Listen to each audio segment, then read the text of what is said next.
but I can't read, I can't write, I can't spell, and most of the time I don't know my left from my right.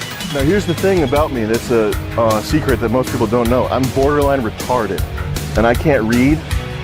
These books that you're recommending, I would pick that up and I would be like, 10 minutes later, I'd be like, what's my favorite song? The ABCs? I think we're kind of getting off topic. Can you name 10 books? Keep going back to me. Can you? Don't change. No. 10 books. You're changing the subject, actually.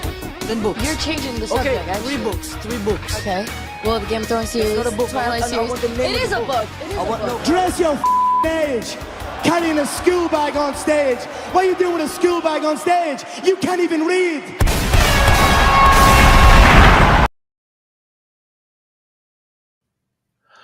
Hola. We got someone in the chat here. Jamistos Plethon. Hola. How's everyone doing? How you doing, Prude? I'm doing great. It is a wonderful Monday night for us to think about what lies beneath our feet and to really consider the phrase, dust thou art and unto dust you shall return. And boy, oh boy, if we could ever start an episode on a series that focuses and takes us right back to the heart of the Middle East, I can only think to myself reading this book, damn, do I really miss Daniel Charles Barker. Yeah, it's for a lot of people. We're going to get into this. This is deep. And you know what's funny? That a few listeners, once we announced this book, they went ahead and read it themselves or tried to read it. And I know some very serious people who made it like 50 pages in and just had to give up. But we stuck it out the entire time. We are, of course, talking about Cyclonopedia, the subtitle being Complicity with Anonymous Materials by Reza Negarestani. You know, honestly, I'm just going to be upfront. This is probably too early to say this. I'm probably going to call him Negarestani. So, like all throughout this thing, there's going to be, you're going to look, slow down. You're going to find slurs within slurs as I'm reading this guy's last name. And it ain't my fault. I'm going to try hard. But Cyclonopedia, let me ask you this. The title Cyclonopedia, what do you think that's about? Maybe I'm dumb. Maybe I'm a dumb psycho. Is there cyclones in this? No, I don't. Not a single bit. There was no mention of cyclones or hurricane. Well, I can control F the text in a second to confirm that. But no, I didn't take away from any weather systems out of this text. Cyclonopedia is a book that references the ideas of Zoroastrianism, oil, wars in the Middle East, the global war on terror, all for you to really come out of this book and realize, damn, did Thomas Moynihan have a much better book? I was about to, as I was reading this, not as I was reading, but as I was just finishing it, because I finished this a couple weeks ago, had some time to mull it over, and it gives you a newfound appreciation of spinal catastrophism. Because this book, Cyclonopedia, I think we're both in agreement that this is part of what we might call the CCRU expanded universe. The CCRU being, the Nicklandian sort of stuff. It's like spinal catastrophism. And on my show, Blood Satellite, we covered the CCRU collected writings, a few months ago. But as you're reading this, you'll recognize, oh, this is referencing a lot of that. And so you mentioned Daniel Barker earlier. That is the fictitious character that exists within that, what would you call it, area of study. It's this, I call it expanded universe because so much of it is fictitious. There's characters that connect to alternate timelines, all kinds of wild, kooky stuff. And this book, if I'm looking at, just the Wikipedia of it here, let me see if I could share the screen. Here is the author, Reza Negarestani. Cyclonopedia, he's pioneering the genre of theory fiction. Now, my suspicion is he wrote this Wikipedia himself because he is not a pioneer in the genre of theory fiction. That would be the character of Daniel Barker, the other CCRU stuff. This, I'm trying to go into this positive. I don't want to come out the gate all fiery and shit. But Gio's got the right answer in chat. We just call him Nibistani for the rest of the night. Gio, just 3-pointer. Nibistani. This is why we like Gio. He's saying the things that Gio can't say. Negrestani, like, interesting character. We're not going to get too much into his biography here, but um, I don't see this book as particularly pioneering. Now maybe I don't want to get too deep into this before giving you a chance to speak. What are your first impressions of this book? Oh boy. My first impression, I read it once through last week, and then I read through it again today just to be fresh with the text. It felt I feel so bad for saying this because I'm sure this was a much bigger thing when this came out in 2008. But reading through the book, I just felt like, oh, this is something I would find in the wonderful world of the SCP Wiki, and I've read better stories on that forum. And I know that's terrible to say on one hand because there's some interesting stuff in here where there's the question about like oil and where do we get it from, and fossil fuels is a myth, and there's so many fun sort of esoteric or schizophrenic theories of analysis that you want to get onto.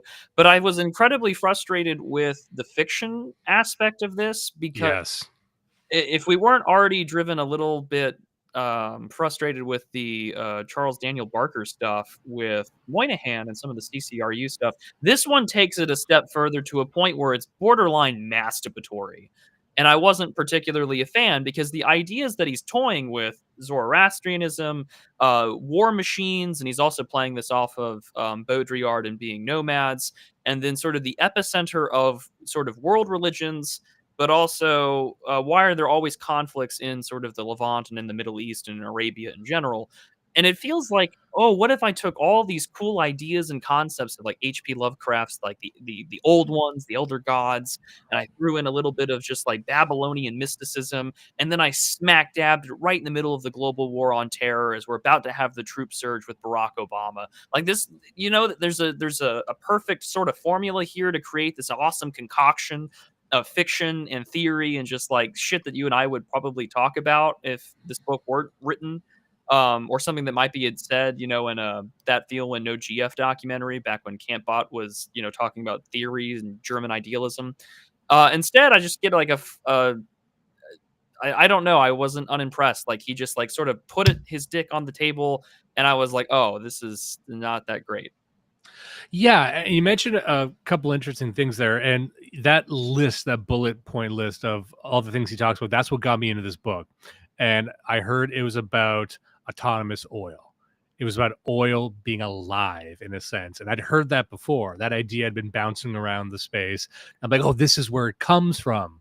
And he talks about, like you had said, the war in the Middle East and these sort of like interdimensional demons and Babylonian esoteric magic, all this stuff. I'm like, what I was looking for was, only a couple things. One, I want to hear about this fucking demon oil.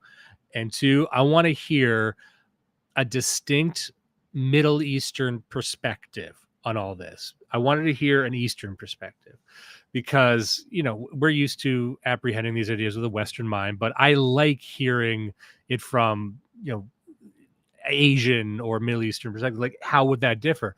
Now, the fact that he is Persian, I think, is very relevant because he is Persian and speaking in a very Western context about the Levant, about Afghanistan, about Iraq. So I found that the entire time he had sort of the tone of an outsider, the same way you or I might, talking about these places. And we'll get to the conclusions he gets to later on. But, I was looking for, I would have preferred if it was like an Afghani talking about this, if we're talking about the desert, if we're talking about the influence of oil on the mindset of that entire region.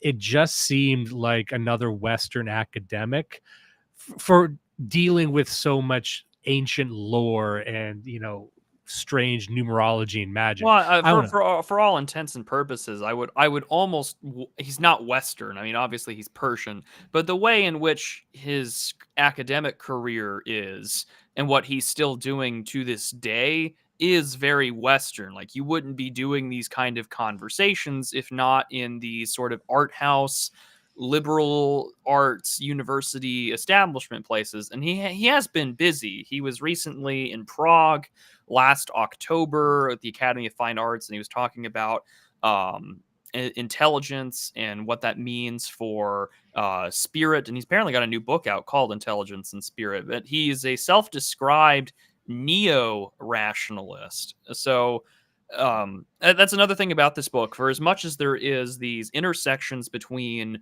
Baudrillard, Deleuze and Guattari, and a lot of things that we would consider to be very much like cosmic horror, H.P. Lovecraft, and the rest, this book is incredibly materialistic and incredibly providing speculative, schizophrenic analysis on things that we would normally consider religious. So, for instance, if you're familiar with, the book of Ezekiel, if you're familiar with the Apocalypse of John, and it's often also known as the Revelation of John, and Gog and Magog get mentioned all the time. Yeah. And I mean, which is kind of fitting because if anyone recalls some of their George W. Bushisms, there is references that he's made to Gog and Magog when he spoke to the French president, to a point where the president of France at the time literally had to call some Protestants in France to ask what the fuck was George W. Bush talking about. So, I mean, I love esoteric Bush. I love genius CCRU Bush. That's the Bush that no one talks about. The Bush that we deserve, that we never really got. I'd never heard that story. This is the first I'm hearing about George Bush mentioning Gog and Magog to the French president and just blowing their fucking minds. Like President Chirac is just he's become the one-shotted turbo normie to American evangelical dispensationalism. You fucking zoom in on all those clown paintings Bush is making. It's just this fucked up numerological code. And this guy's he's been on a different wavelength this entire time. Cheney knew. Rumsfeld knew.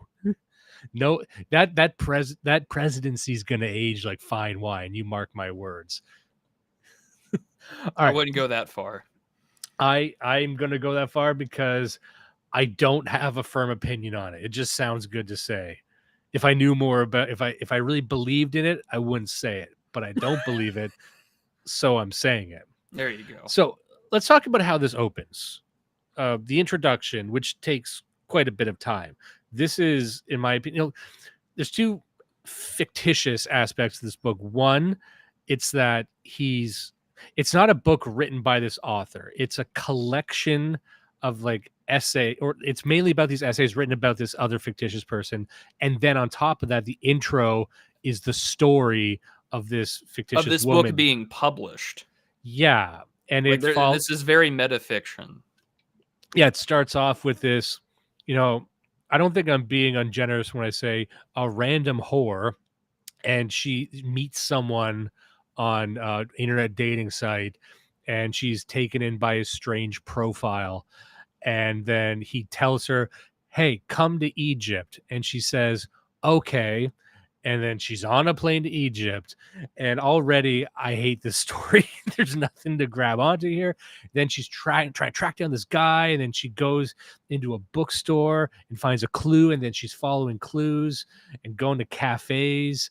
And all in it's fiction because an American white woman goes to the Middle East and doesn't get kidnapped or raped. Yeah, it's just, of course, the Persian mind cannot truly understand, the feelings of a white woman in the Middle East.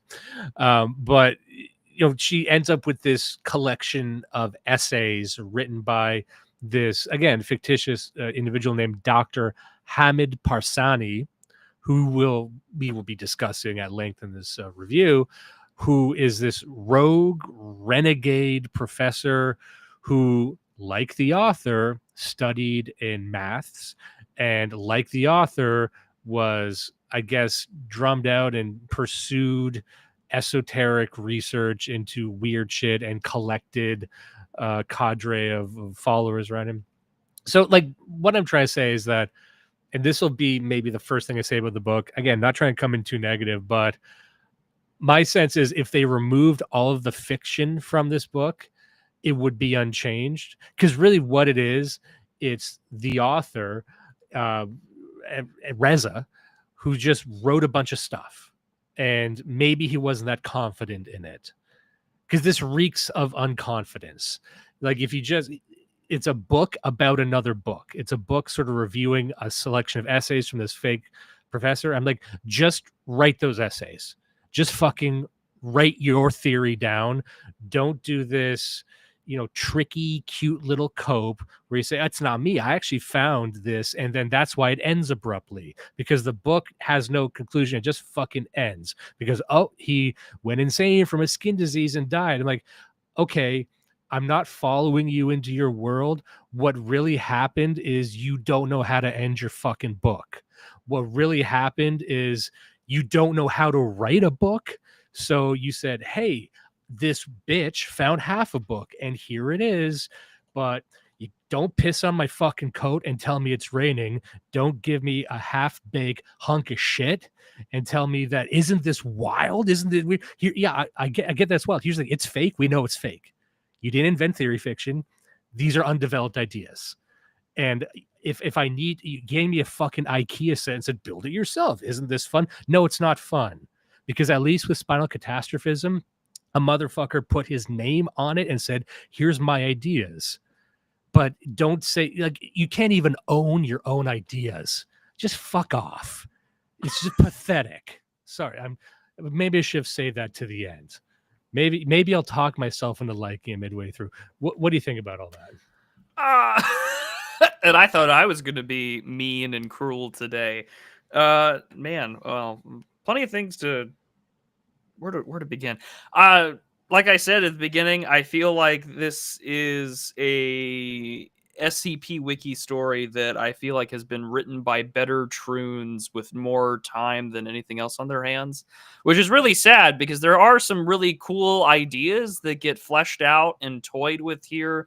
Like, why is the Middle East, this region of the world, always been a center of conflict? Why are we driven to have all these insane religious notions that we get this like Jerusalem syndrome when we go into this parts of the world? What did the ancients, going back to the Akkadians and the Assyrians, like what did Sargon II know and his conflicts here? And it turns out that like we have these through lines that break through their period of time into ours, and eventually these X and Y axes all eventually collide. This is his Gog and Magog, and he's referencing like these 9-pointed stars, and he's referring to crosses and all this fun. It feels like I'm getting a version of The Mummy that may have been made into a film in an alternate universe where Brendan Fraser is like killing not mummies, but like gelatinous entities that have been covered with oil. Because once you get, coated with oil, it's almost like it's almost sexual in the way he talks about it. It's almost like sexual abuse, where he's just like, remember, kids, like if the oil gets on you, like that stain's never coming off. And it's just like, all right, Reza, tell us how you really feel about women. But you get everything from like the Venus of Willendorf in here, all these, artistic, religious, little statutes and everything, basically. And again, the problem is at the end of it all, like when he's got these ideas or he wants to like, how do I explain how do I got here? Like we bring in Dr. Hamid Parsani again, and it's just incredibly, I'm frustrated because there's some cool ideas here where like, well, actually all forms of religion, including like Zoroastrianism, which is like the ovum, the mother of all monotheistic religions, has brought us all here, and oil has found its perfect host in terms of religion, which is Islam, and the Islam, particularly the Wahhabistic Islamic interpretation of the apocalypse, according to Islam, will rise up and oil will do it. And they call, so in one things that, they say about what oil will bring about the end of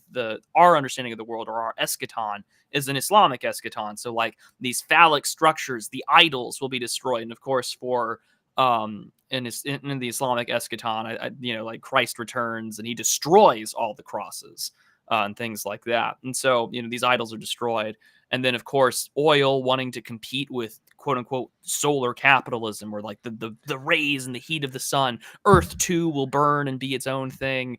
And, will be able to finally compete itself. And then it has this intersection with like, well, actually capitalism can't compete against this like demonic elder being that's beneath the earth, and the earth is actually hollow, but that's because there's like the oil that lives there, and it comes in here, and it almost endorses capitalism in a sense. We talk about almost, despite it being very anti-capitalist. And when capitalism emerges in this book, it seems sudden and almost random to me, because it's developing all these other ideas, and then here's solar capitalism, but none of that really matters.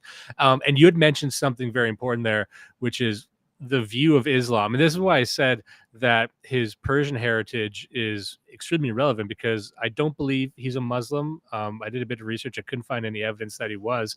So you can finish this book believing that jihadis, Muslims generally, but Islamists more specifically, are the ultimate cancer on earth, and that they are possessed by this, interdimensional war machine that is manifesting through oil, and that Islam is the only true religion in the sense that it truly surrenders itself to this sort of negative force that seeks to destroy. Like, it is pure war. It doesn't just employ war like the West would, like America would. It has not given itself up to this essence. And that essence is, like I said, manifested in oil, but it's also something else entirely.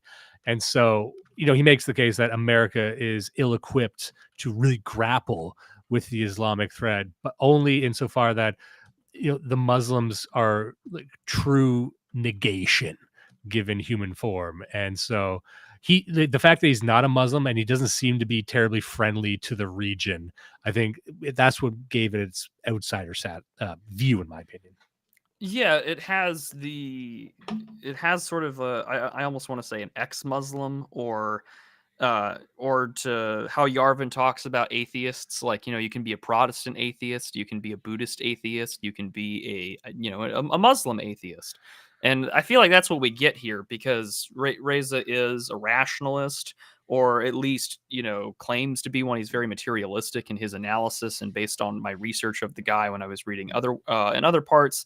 And so, he really he just says that in this fiction text that we're covering tonight, that Reza says, well, actually, all forms of creation myths are just byproducts of ancient stories that had been long since buried in the sands of Persia and in the sands of these ancient empires. And according to our Parsani guy, like, this has just been part of an ever ongoing series of wars, holocausts, and genocides of this region to hide the fact that oil has been controlling all facets of the world. And now that mankind is in a world where capital requires heat, so think about how Nick Land quotes Tom DeLillo in Meltdown about heat and cities and energy and expenditure of energy, that now all of a sudden we ourselves need to allow this heat to come to the surface, and that surface heat must only come through war. And oil itself, as it goes through tubes, not just oil pipelines, but literally tubes in the earth, these Terulian lubricants, as he calls them, about the earth, that itself as an organism will use our ideologies, and use our religions to be these sort of xenomatriarchs that will birth the way in which oil can finally reign supreme. These elder gods finally get to come and exist. And again, it's like hits blunt. This is interesting, and this could only definitely be written at the height of of global war on terror, but it's also like very half-baked. Yeah, and we were talking about this leading up to the show, where like, I'll follow you down that road.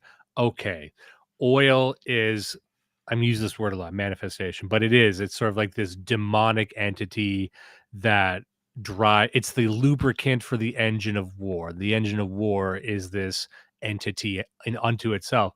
But then you think about it for, I don't know, 10 seconds, and then you think, well, I mean, what about all the wars that weren't driven by oil? How about the Peloponnesian War? You know what I mean? Like, name a fucking war. So the idea is, I get that we're at the apex of, because of capitalism, now we are drawing oil from the ground. So that has changed the nature of war. But like, the connection between oil and warfare is very, very flimsy. Like all war, or the concept, the Platonic ideal of war. You would be more correct to say that there's other forces, other metaphysical phenomena that are causing war. But just to say, it's has anything to do with oil, that to me, and we'll get into this more as we talk about the book, is that he was looking at the news. He was looking at what's around him. The war in the Middle East. Again, this was written in 2009, I believe. So for those who were 2008 is when it was published. yeah. And so right around that time, like you had correctly said, this is the height of the war on terror. So it's the top of everyone's mind. And if you weren't switched on at that time, you don't really know what it was like back then. I'm old enough to remember. I'm sure you are too, but a lot of the young guys, they don't. Like, it was a different mindset back then. So everything was about oil. So you're laser focused on oil and you're trying to be poetic. You're trying to say, how is this everything? What can we say here? And you take that, and like you had mentioned before, it's very materialist, very utilitarian. So you're taking a very real substance and trying to metasize it in a sense. And I'm like, okay, I see what you're doing. I'm unconvinced because it sounds dumb. It sounds reductive. Like there'd be a better way to discuss oil. Because what I was hoping going in was, as I had said at the start, more about the demonic nature of oil. And he talks about that for maybe the first quarter, but he doesn't spend that long on it because he goes into dust. He goes into all these other topics, which are interesting. There's a few pillars of this book that we'll get to, but the first one is the demonic nature of oil. I was hoping to get a bit more about, like, what is it? How does it move? What is, because at various points in the book, he'll say it's this totally metaphysical inorganic substance, but also maybe it's all the dead bodies on earth at once. So maybe it's inhuman and it's superhuman at the same time. And he just plops that down. He plops it on the table in front of you and says, oh, maybe it's these two contradictory things. Maybe, like, it's very blurred. It's very fuzzy. And I don't like that. But he's just saying oil, philosophically, it lubricates violence. I'm like, well, you're just saying philosophically because what you mean to say is practically. What you mean to say is, yes, technologically, oil is very important to guns and warfare, but I don't think you can just project that over the entirety of war as such. That's a reach to me.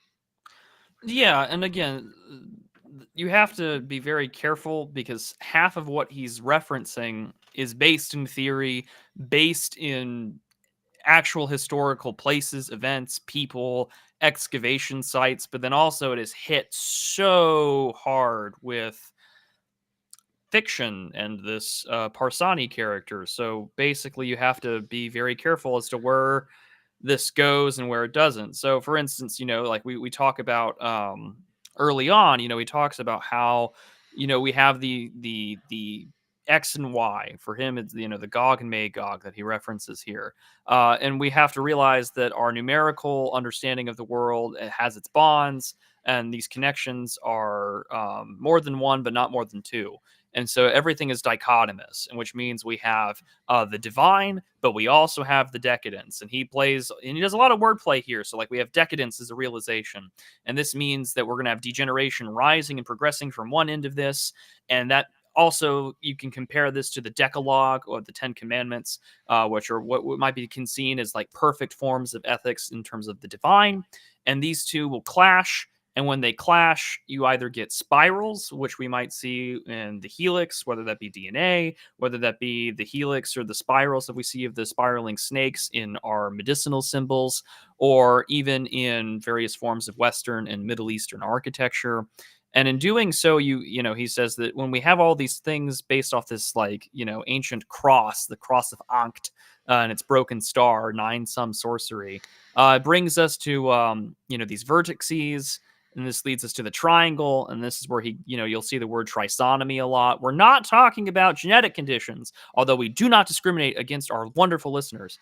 Instead, we're, bringing this into all sorts of Zoroastrian, Islamic, and Christian traditions about threes and the exploitation of threes. And, 3 dots for the Zoroastrians was considered a perversion or a disorder. And instead, this will later be revived throughout all sorts of things. And you get things like the Deva get mentioned.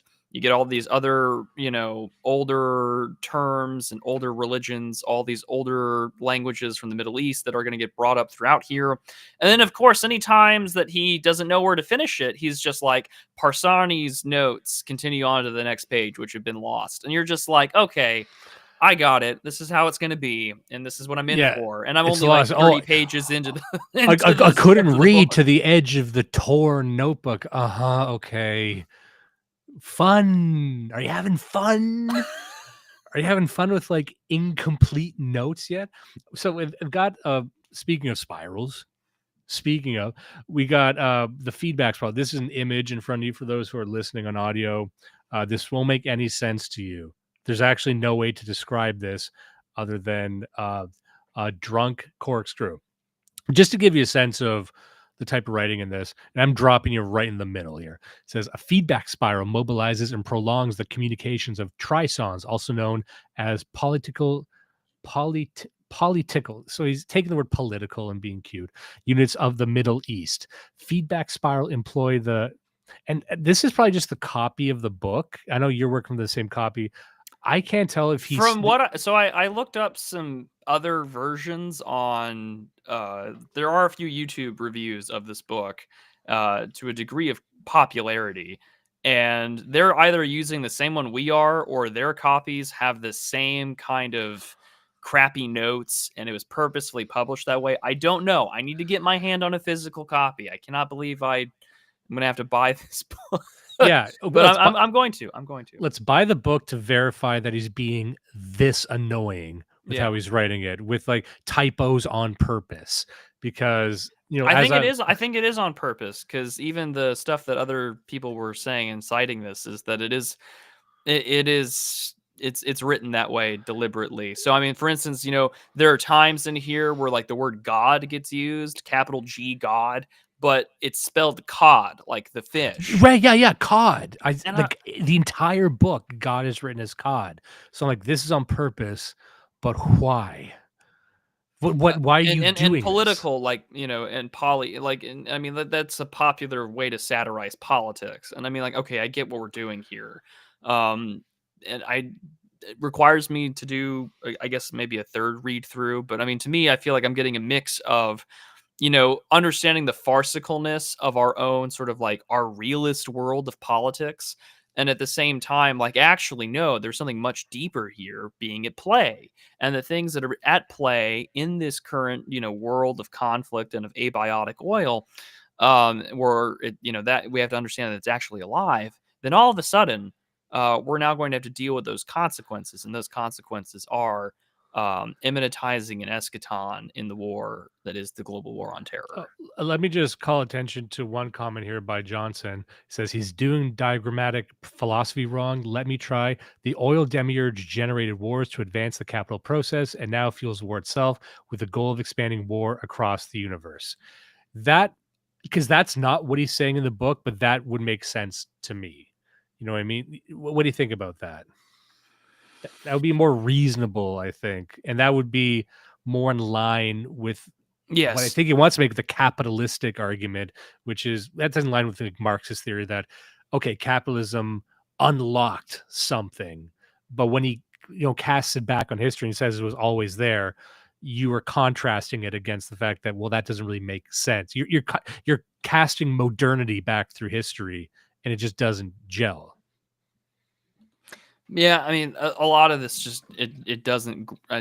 Not to reference Elon Musk or anything, but it really doesn't grok all that well to how he's doing it. And I mean, again, I'm not one that's big on this stuff. I'm not an expert. I don't know a lot about sort of the graph work that he's doing here. How much of it is based on how you would do these kinds of things with language or theory? But you have to take it at the face value with the book that you're given.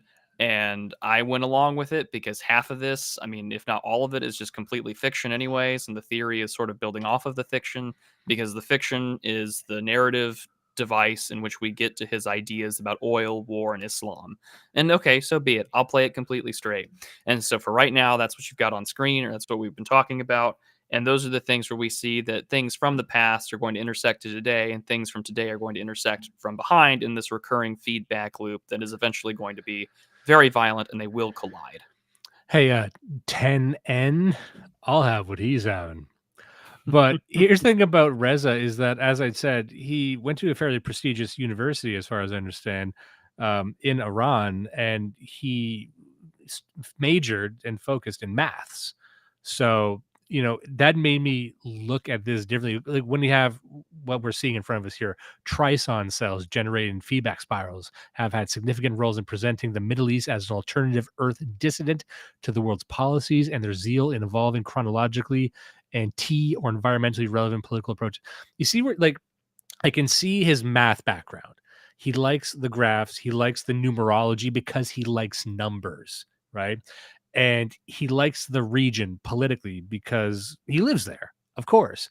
And he likes the narrative because it's written in a time when the war on terror is at its apex. So he's got these three things. And I think he's trying to weld them together. But I think if you just approach each of these independently, it will be much better, because what he wants to do is just talk about the war in the Middle East and oil, right? And maybe if he just did that with, occult history, that would be one thing. But once you start having this sort of mathematical numerology on top of it, and you start throwing all these diagrams at us, I just don't think it works. I think you need to pick one thing to talk about.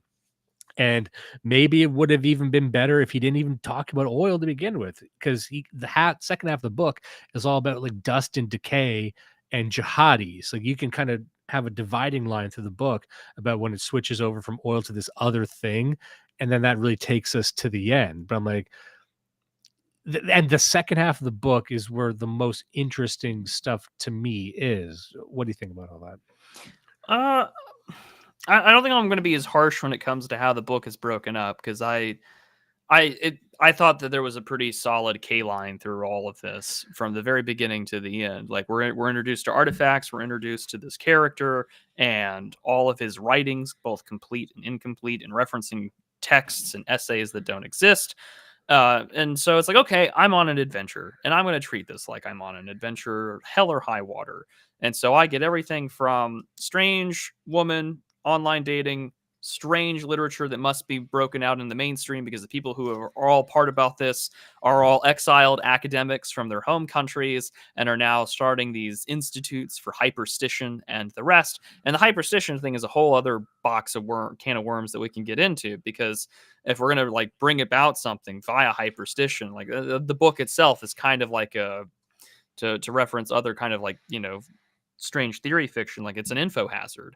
It's a cognito hazard of sorts, where it's like being aware of this text is now aware of the fact that like Reza and Parsani and everyone involved even reading this are trying to bring about some kind of Islamic style apocalypticism, because the agent of oil is now something that they're aware of and they have to work with it. It's almost like Rocco's Basilisk meets the global war on terror and like OPEC.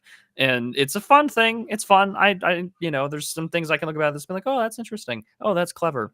But you get everything included from 1,000 plateaus, and then we start going through, gematria and what leads and equals everything, like current Nick Land Twitter timeline stuff with the numerology and whatnot. But I mean, nevertheless, what little coherency is in this text makes for a fun and interesting read if you're willing to accept for what it is, which is schizophrenic analysis in a literary narrative device of just, fictional academia.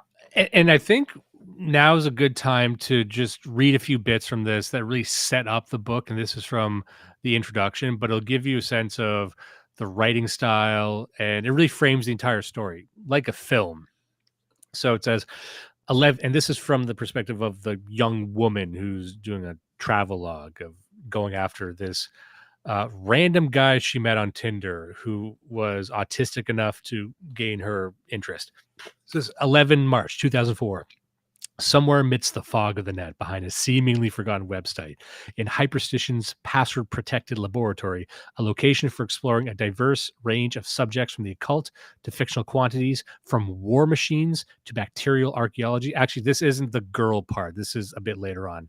My mistake. Anyway, and decimal sorceries, Kabbalah, schizomath, decimal labyrinth, and tick xenonotation. And if you've read any of the CCRU stuff, this will sound familiar. You know what tick systems are. you know what decimal labyrinths are. It's not necessary to know them for reading this book, but once you see that, you're like, oh, this is definitely CCRU stuff. He's just peppering that in there. And swarming with retrograde academics, pyromaniac philosophers, and cryptogenetic autodidacts. There's a tumultuous discussion. The commotion has begun over a newly discovered note from the former professor of Tehran University, the archaeologist and researcher of Mesopotamian cultural meltdowns, Middle East, and ancient mathematics, Dr. Hamid Parsani. There he is. Following his reappearance in late 2000, Parsani started a project for locating an artifact named the Kaj Ankh, or the Cross of Ankh. Parsani's old friends all confirmed that they found him too unstable and lacking in the principled behavior expected from a scholar. An old colleague describes him regretfully as a, and remember, I think this is Reza talking of himself, as a volatile genius entertaining a bunch of teenage nitwits. He constantly rambles about a heretic Zoroastrian mage and sorcerer named Ankh, who was mentioned in the Zoroastrian books, Denkard and Yashivit Firun. These rants concern Ankh's cross, his last three riddles, which went unanswered, something like flowing source of the black flame, an omnipresent blob worshipped by Ankh Yatu, a cult led by Ankh during his lifetime and after his execution. The Quranic references of Gog and Magog, the people of the eye, and many other topics usually entertained, and this is your quote, usually entertained only by unhealthily minded teenagers who, neglecting their schoolwork, think such nonsense to be cool. I mean, I can't disagree with that. So that really sets up, I think, the foundation of what we're talking about here. This is the character of this guy. This is sort of what they're talking about. And the idea of the hyperstition community being just ramped up for the discovery of this notebook. The notebook, which contains several essays, one of which I believe is called Defacing the Ancient Persia, something like that. Yeah, 9,500 years of destruction. Like it's one of the things that gets referenced throughout the book. So, I mean, there's a lot of reference to ancient, early Mesopotamian religion, which we don't, I mean, I wish we knew more of. But of course, that whole area is very hard to do archaeology these days. So, for instance, Tiamat, which is sort of the groundwater, the primordial sea, which is part of the Babylonian creation myth when on high, referred to as a woman in some parts, but also just a woman or some sort of figure with breasts and a tail, bears the first generation of deities after mingling her waters with those of Apsu, her consort. And so when Reza asks about the Middle East, like, is it Islamic? Is it Zoroastrian? Was it Christianized? What is it? And he's like, well, actually, it's like Tiam materialistic, wherein it's about the water underneath. And for Reza, that means the oil. That means what is churning through these holy places, Holey, through the earth, which they're then brought up. And because these peoples, these Persians, these people who've been here forever, they have the only sort of psychological mentality to sort of handle those waters. This is why, like, the West is unprepared to deal with the Middle East, and that, to a point where he even calls out OPEC as like man's hubris and trying to control like the Tiamatic world that lies underneath.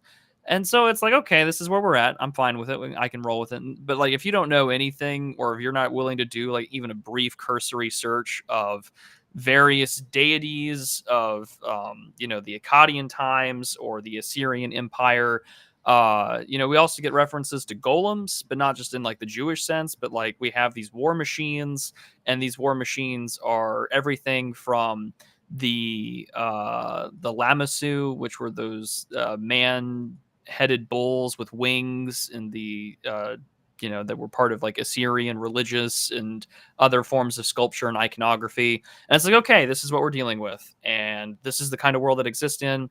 War has always been part of it. And it's not so much that oil is the cause of all wars, but rather that the war, the peoples that have existed inside the Middle East, the Levant, whatever you want to call it, have been the people best suited by oil to bring about its apocalypticism that it wants to do. It wants to challenge the sun. It wants to burn as bright. It wants to be better than the sun, because in fact, oil is this organic thing, and then there is an organic world or consciousness, an elder being underneath the earth, and we ourselves have just been infected by it. And our religious expressions, our understandings are all second order consequences of myths and events that take place long before we could really write it down. There's references to the flood. There's references to all sorts of things in here. And then basically like, oh, we've always had war machines. And he's building off of that, nomad, piracy, war machine stuff from Baudrillard. And in fact, from there, you get all these strange complexities in which Reza wants to tell you flat out, like the global war on terror is just a picture of what is to come as the world continues to evolve itself, and sort of the quote unquote heart of the world, the beginning of the world, the water that is not above the heavens, but the water that is below the earth, that will bring about some kind of end. And, that's where the Islamic apocalypticism really comes to the forefront.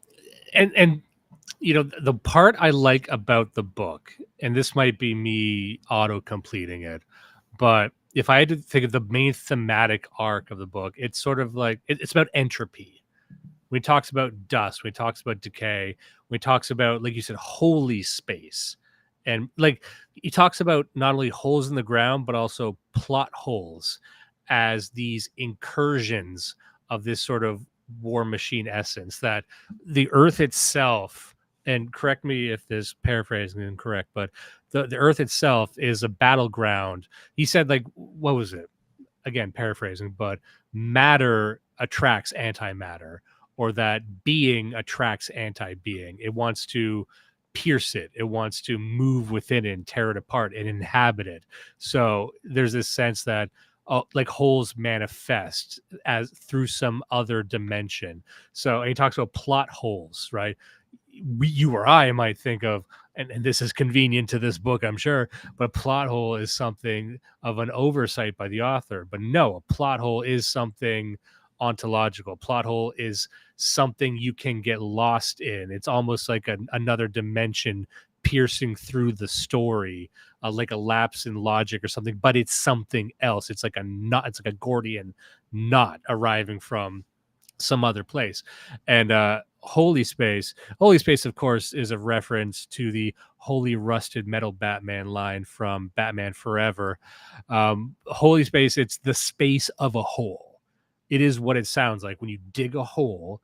What is that? What is that space in a hole? You've removed something, but it is a new space in itself. Something has come through that hole. That is more or less what he was saying. Is that your understanding of Holy Space? Yeah, and also that again, talking about meta narrative and metafiction, just we have a convenient excuse as to why we don't have complete ideas. Is that it's literally part of the world that he's constructed, both in the eons of history, but also in the fact that we don't have all of Parsani's notes. Yeah, so we would call that a feature, not a bug. The fact that it's incomplete is like, aha, see, this isn't me. This is the oil monster. But it's just one different version of this bigger problem, of this. I'm saying something he didn't say, but to me, this is just like the demon of entropy coming through in different forms, which makes, and it's arriving through the ground, it's arriving through holes, it's arriving through oil, like you had said, to wage war against solar capitalism and completely destroy the earth, which is using a lot of imagery that spinal catastrophism use, the earth as this punished place, earth as this place where it's inevitable that hell will arrive to earth, either through humans or through, like, it's just a place, it's a sponge for violence. And you had made an interesting comment, I forget where, but you had said, well, I'm going to paraphrase you here, but it was, why is it that these sort of atheists, they only have demons? There's no gods, it's only demons. There's no salvation, it's only punishment, right? Mm-hmm. Yeah. So One Eye Moon here saying demons again. Did you want to expand? Did you notice that too? Like these guys, they could only the only supernatural essence they could ever believe in is something that is to bring pain to you. And just the fact that I'm seeing this across so many different works, I think that's one of the most consistent things in the entire CCRU corpus. Well, also because of what are you fucking with in the CCRU corpus? I mean, between the gematria and then the literal references to both ancient and post temple destruction demonologies.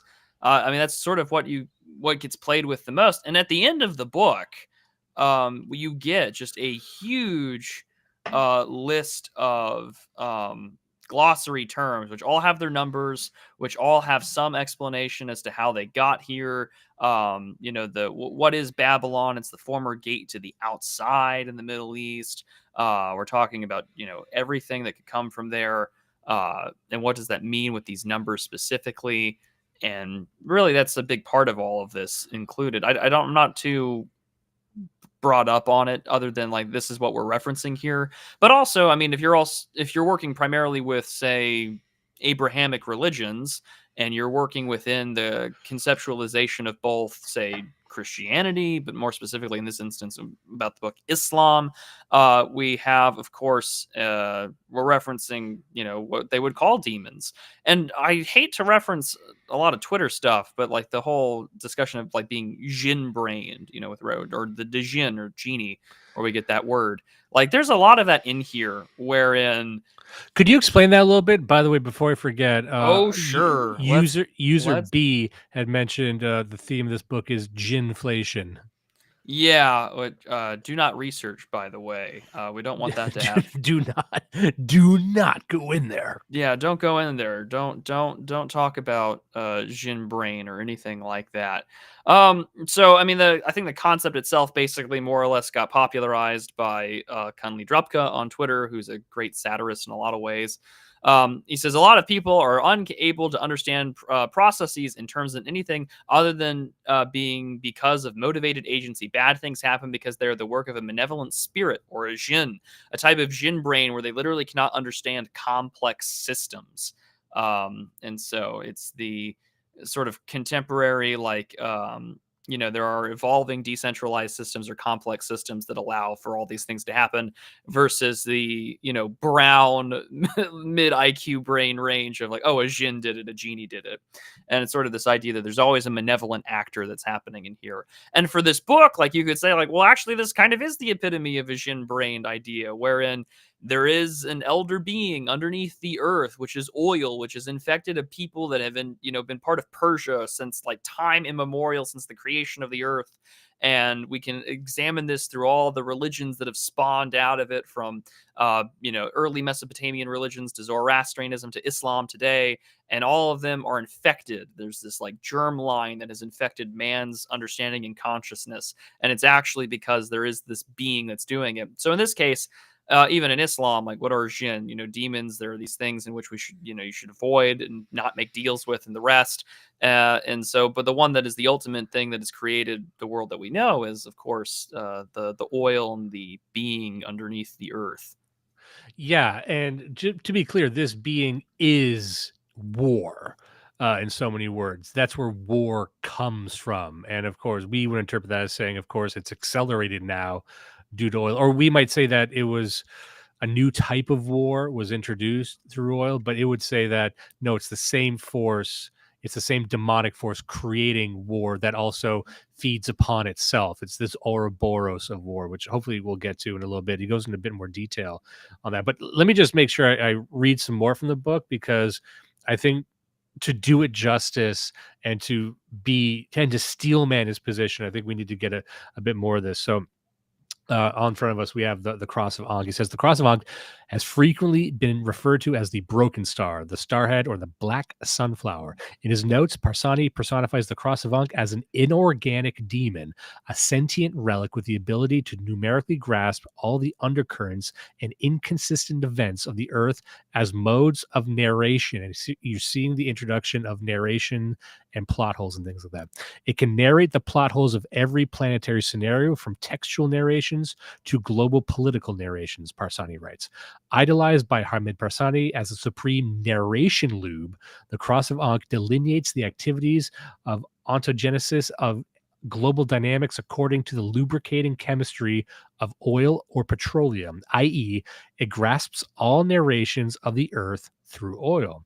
The Cross of Ankh and its transformations offer a diagram for the intrepid blasphemy of the Middle East against all modes of global hegemony and political modes which perceive global dynamics as a whole. So, just to restate it there, you start to see very early on in the book, he is casting like Middle Eastern politics as this very rebellious force against all sorts of global hegemonies, and is its destiny is to be anti-hegemonic. You know what I mean? Like it will always be that which tries to destroy global order, which I think, I'm not trying to, divine his particular politics. I don't know where he stands now politically, but at the time, just saying that the Middle East is destined to be the eternal entropic force on Earth is a pretty daring claim, I say.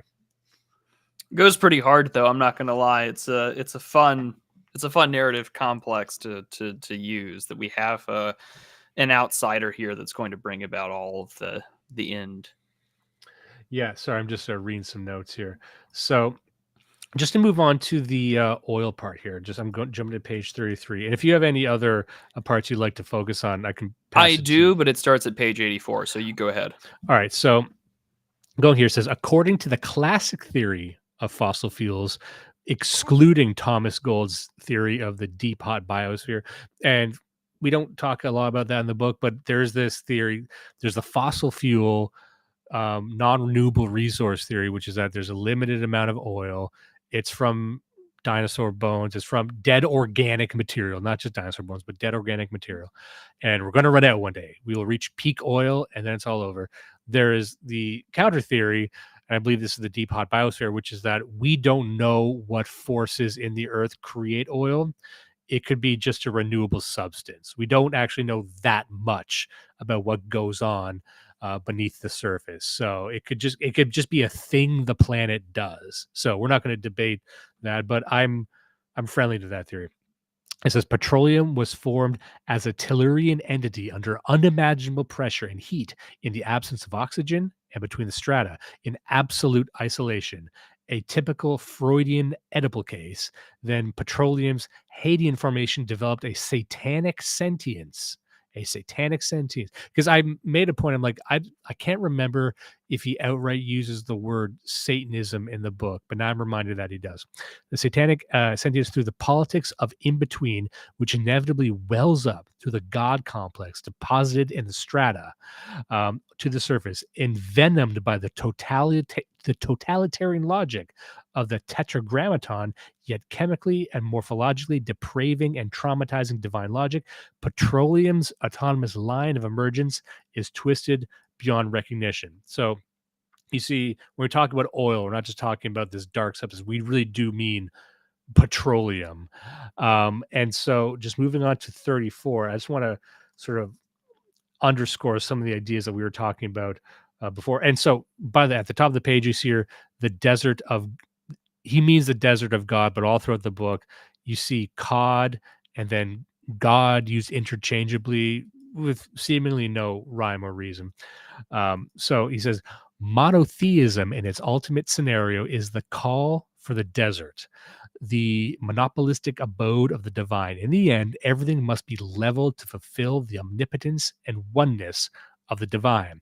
So that for radical jihadis, the desert is the ideal battlefield. To desertify the earth is to make the earth ready for change in the name of the divine's monopoly. And this is the idea I find the most attractive once he starts going on about the desert and the grand leveling everything, because you could hear this criticism from other people that there's nothing in its truest state.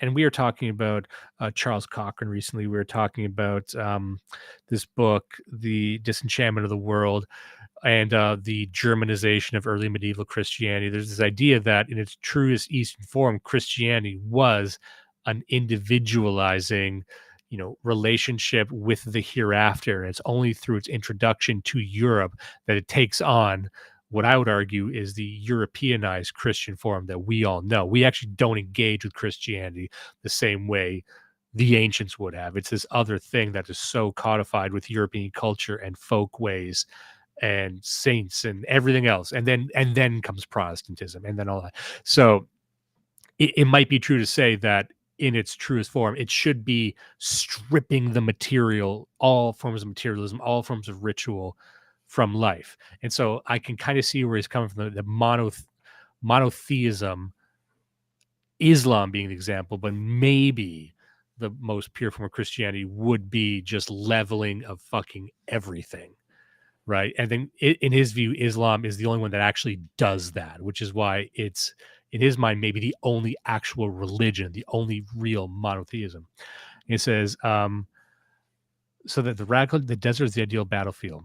In the line with Wahhabi and Taliban jihadis, for whom every erected thing, so to speak, every verticality is a manifest idol, the desert, as militant horizontality, is the promised land of the divine.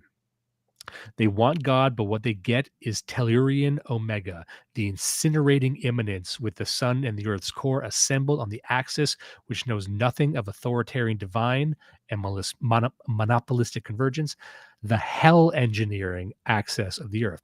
It seems, therefore, that both the techno-capitalist process of desertification in War on Terror and the radical monotheistic ethos for the desert converge upon oil as an object of production, a pivot of terror, a fuel, a politico-economic lubricant, and an entity whose life is directly connected to the earth. Oil lubes the whole desert expedition towards Tellurian Omega. In this case, petroleum is a terrestrial replacement for the onistic self-indulgence of the sun or solar capitalism. Earth dismantles the hegemony of the sun on a subterranean bio-objective level. So I think that actually ties together a lot of the notes and kind of brief ideas we were talking about earlier. And that really summarizes all of it. So looking at Vingle here, why is Dimes reading out AI prose poetry? Long before that. But actually, it's a good jumping off point if you wanted to go to on the PDF page 84, and I can read a little bit from there. Page 84. Yeah, it'll start with the Z monologue. Pipeline Odyssey. Here we go. Yep, Pipeline Odyssey. So this will intersect with everything that Dimes was just talking about, and also a little bit of the sort of Islamic apocalypticism we've been talking about. So to understand the militarization of oil and the dynamism of war machines in the War on Terror, one must grasp oil as the ultimate Tellurian lubricant, or a vehicle for epic narratives, which we're kind of getting both in the book, but also what he's talking about. To instrumentalize oil through production, to impose any authorial line on this narrative carrier, is like feeding on the devil's excrement or its derivatives. There is always the danger of being poisoned to death, or even worse. In contemporary Islamic references to radical jihad as a global process, the Islamic approach towards the mobilization of tactics is explained as defense as opposed to offense. In the Islamic approach, that is a way of jihad, Islamic war is delineated by defense, diffusion, and life support contagion, while the crusading war machines, or Western lines of tactics, are mapped on the plane of the offensive, escalation, and militant intrusion. Therefore, the Western incursive dynamism of tactics is always considered un-Islamic because it perceives war as a manifest dynamic progression of war machines, which inevitably turns into something basically intrusive because such obsessively dynamic war machines intrinsically transgress and penetrate borders. I exist because I move definitely makes you persona non grata in some places. Such vigorous dynamism, Islam, Western man, cannot operate remotely or strike the enemy without transgressing borders and territories. The Western Crusade and its approach to war machines cannot be emulated by Islam because of its quality of dynamism does not correspond to the laws of Islam, and the belief that transgression is idolatrous because all lands and territories belong to the divine, not to war machines and their tactics. For Islamic jihad, everything must operate as defense. I don't really buy that nowadays or at all, because I don't think a car of peace really gives a fuck about borders. Yeah, like he is factually some hardcore well, this is the thing, like here. He's geopolitically incorrect, he's factually wrong, but this is going back to what I said earlier, that he seems to write this from a distinctly Westernist perspective. I can imagine that paragraph coming from any one of our friends. I could imagine this paragraph being a modern retelling of Evelyn's Metaphysics of War talking about jihad. Like he's saying the idea that, like, I would like to clip that and attribute it to someone else and see if people could tell the difference, saying that I exist because I move. You would see that on some... I exist because I move. Logo dataless. Yes. The unceremonious third mic of Do You Even Read, Logo dataless, who's always spiritually present, of course. But yeah, like the idea that as Westerners, you exist because you move. Your war is incursion. It is conquest. And there's, I see what he's getting at, and it's not necessarily true, but it's sort of like the invitation of war. We are inviting war to us. We're trying to, because that's what a lot of the critics of the war on terror would say. It's like, oh, you're entering their battlefield. They're drawing you into a war so it can consume you. Again, I don't think that's it's not a comment on Islam broadly. Maybe he's just trying to say these particular jihadis. Oh, no, keep going, because it gets into Islam more in depth, and I think in this monologue here we can keep going for a second. I will say this in terms of just talking about geopolitics and talking about war and offense and defense. There is no mention of Israel in this book at all, with the exception of saying a drawing was found in the part of the Golan Heights that Israel owns. That's it. That's it. I'm just noting a geopolitical observation inside of this text. You're not going to see that mentioned at all, and you are only going to see Zion mentioned once, and it is the literal south side of Mount Zion. When we talk about the Dung Gate in Nehemiah 2:13 near the I remember that. That's about it. That's it. I'm just saying, for the sake of for a guy talking about the war on terror and current events, that country in the Middle East or that part of the world does not get mentioned at all. It's in the context of the war on terror, which you can't ignore it. You can't say Israel was not relevant to that discussion. It is bizarre that it's not mentioned at all. And honestly, I was so deep into the numerology and the esoterica, I didn't even notice that. And I'm striking myself in repentance. I should have noticed that. my I don't even know if I could qualify as a noticer anymore. I think I might be fucked. So did you want to keep reading here about anything? Yeah, I'll keep reading. That was really funny. The asymmetry is not the asymmetry of warfare, but that of the principles of war itself. If, according to Islam, jihad cannot be transgressive or intrusive, it must be conducted merely as pure defense, then how is possible to uphold the responsibility of making the earth ready for the divine, of making Islam a global religion rather than a Middle Eastern or Africo-Asian cult? The answer lies either in the invention or discovery of new war machines, whose means of offense is that of peaceful communication. I'm sure the Christmas markets in Germany would know a thing or two about that. Or the engineering a peaceful and non-transgressive medium or vehicle to host the war machines of jihad. Vehicle. Poor choice of words. Poor choice of words. But in this, he's also talking about pipelines. In short, since Western tactics is wedded to crusading fronts, since jihad must be grasped as a strategic and remote assault on idolatry without manifest transgression, the first task of Islam's politics and militarization is to look for or to engineer a dynamic vector or a neutral vehicle to smuggle and mobilize Islamic war machines. Also, no mention of biopolitics at all in this entire discussion. And by that, I mean, well, what's the medium in which you transfer this idea, according to Reza? Well, I don't know. Bodies? Immigration? Sorry, my like inner right winger just comes out reading this stuff. I literally Well, wrote that on my notes. I was like, I literally just wrote immigration here. I was like, excuse me. yeah, really, because like, and you're taking the idea seriously. It's like, okay, I'm going to take these seriously. Where is the mention of that? Just like Israel, but like, where's the mention of actual genetics? And you say bio a lot for someone who's kind of trying to remove this from genetics at all costs.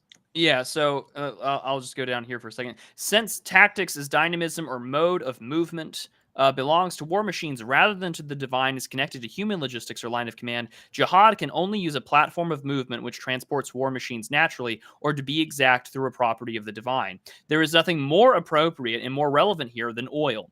Islamic apocalypticism has understood well that anything can be pumped into gas pipelines, and oil will slide it forward as well as permanently dissolving it, meaning whatever reaches the crusading civilizations cannot be extracted or separated from petroleum. And this is where I made that joke about you're not getting that stain out. Oil cannot be politically distilled. The entities in oil participate in a new chemical compound which cannot be broken into its elements or main constituents. For the other side of the pipeline of the West, the point of evacuation and consumption, everything in oil remains under constant camouflage, nothing but a petroleum byproduct, a world of plastic. I'm reminded of Chad Hagg. The military magic of taking oil as a medium of movement rather than tactics unfolds when one claims that oil, as a natural entity itself, is part of nature and is a planetary entity, thus omnipresent despite different degrees of concentration on the Earth. If Islamic war machines are dissolved within oil and oil is omnipresent planetary entity, then Islamic militarization is not local anymore, but global and planetary. That I agree with. The rise of oil as a medium for the mobilization of war machines heralds the decline of tactical offense and the dawn of a ubiquitous offense embedded within a seemingly peaceful omnipresence of nature. There's a few ideas he established there, because you could be forgiven for thinking like my earlier comments by saying Islam is portrayed as this cancer. What does cancer do? Cancer spreads. And he is saying that no, it's not inherent for Islam to spread. Of course, we disagree with that. But within his framework, he's saying that, Islam is defensive. It invites in, but it needs to spread war some other way. And that really is the framework that he's using, that, okay, these countries, insofar as they are Islamic and not just, from a new realist perspective, doing power politics, but they're exporting oil to the rest of the world, specifically America, almost to infect them with war and to drive, and to create this entire atmosphere, this entire ecosystem of war. So rather than attacking, they are attacking through oil to make the nations more warlike. And oil, remember, is this Tellurian entity that they do not create, they do not control. It just moves through them, and they are, in essence, slaves to it. If you want to go down just a couple of pages to 87, I'm skipping ahead, but this is, I think, this is the last big part here that's important. For what he's getting here. In a secret twist fueled by enthusiasm more Islamic than Islamic entities themselves, the berserkers of capitalism rush towards Islamic apocalypticism by fusing its war machines running through oil. When it comes to seeing through the pipeline, the machines of enlightenment are particularly petro-mongoloid. I like that phrase. But also, again, if you're going to call capitalism something, for the big conversations over the petrodollar, there you go. A war against intrinsicity. Kind of.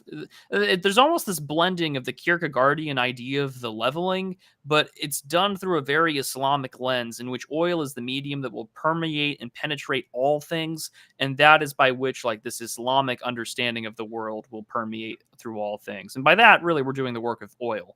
But to carry on here, if any movement in a conductive material produces a magnetic field as in an electric current, then the gas pipeline where oil and Islamic war machines move must produce an immense magnetic field of combined strategies between Islam and the earth, swirling and encircling the tube. This is where we will get diagrams later on in the book about the earth's magnetosphere. The Middle East stalks the world as a petrol. Is there anything more Lovecraftian than building a new pipeline, winding its blobbing flutes? The question is, how long can the cavernous sentience ride in this modern vehicle?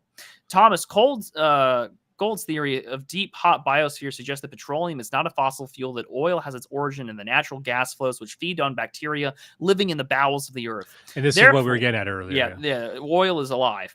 Therefore, the demonarchy, again, demons, of oil is not subjected to the laws of the dead, i.e. the preserved corpses of prehistoric organisms, but is animated by a plutonic vitalism. And we've talked about plutonics before, very early on, about the history of the earth and trauma, geotrauma. Is animated by plutonic vitalism, abiogenic petroleum generated by nether biospheres of the earth.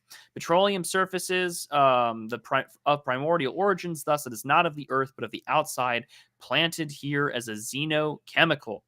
So some panspermia for you.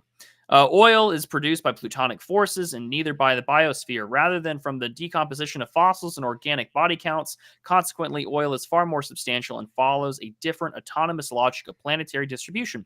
Taking Gold's theory as petropolitical ground has a different, far more strategic impact on the aforementioned pipeline scenario. If oil is somehow undying, undead, then so also are the war machines dissolved in it until such a time as they accomplish their task on behalf of the insider of the earth, i.e. oil, or on the behalf of monotheism and the divine. And just to underscore that, I should have used the term the outside before. I know Nick Land speaks of outsideness, but when I speak of, other dimensions or other realms or other realities, that's what it is. That, oil is the insider of the outside. It is the incursion into our realm, our existence from whatever is on the outside of it through holes and, in a sense, through oil.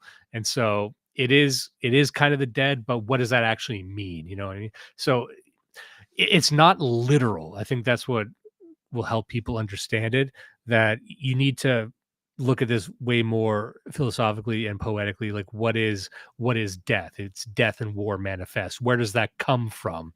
It is the apex of entropy. And so there's an entropy that is encasing all of reality, and then it is drawn into the earth, and it wants to inhabit the earth. And so does it want to destroy it? Not necessarily.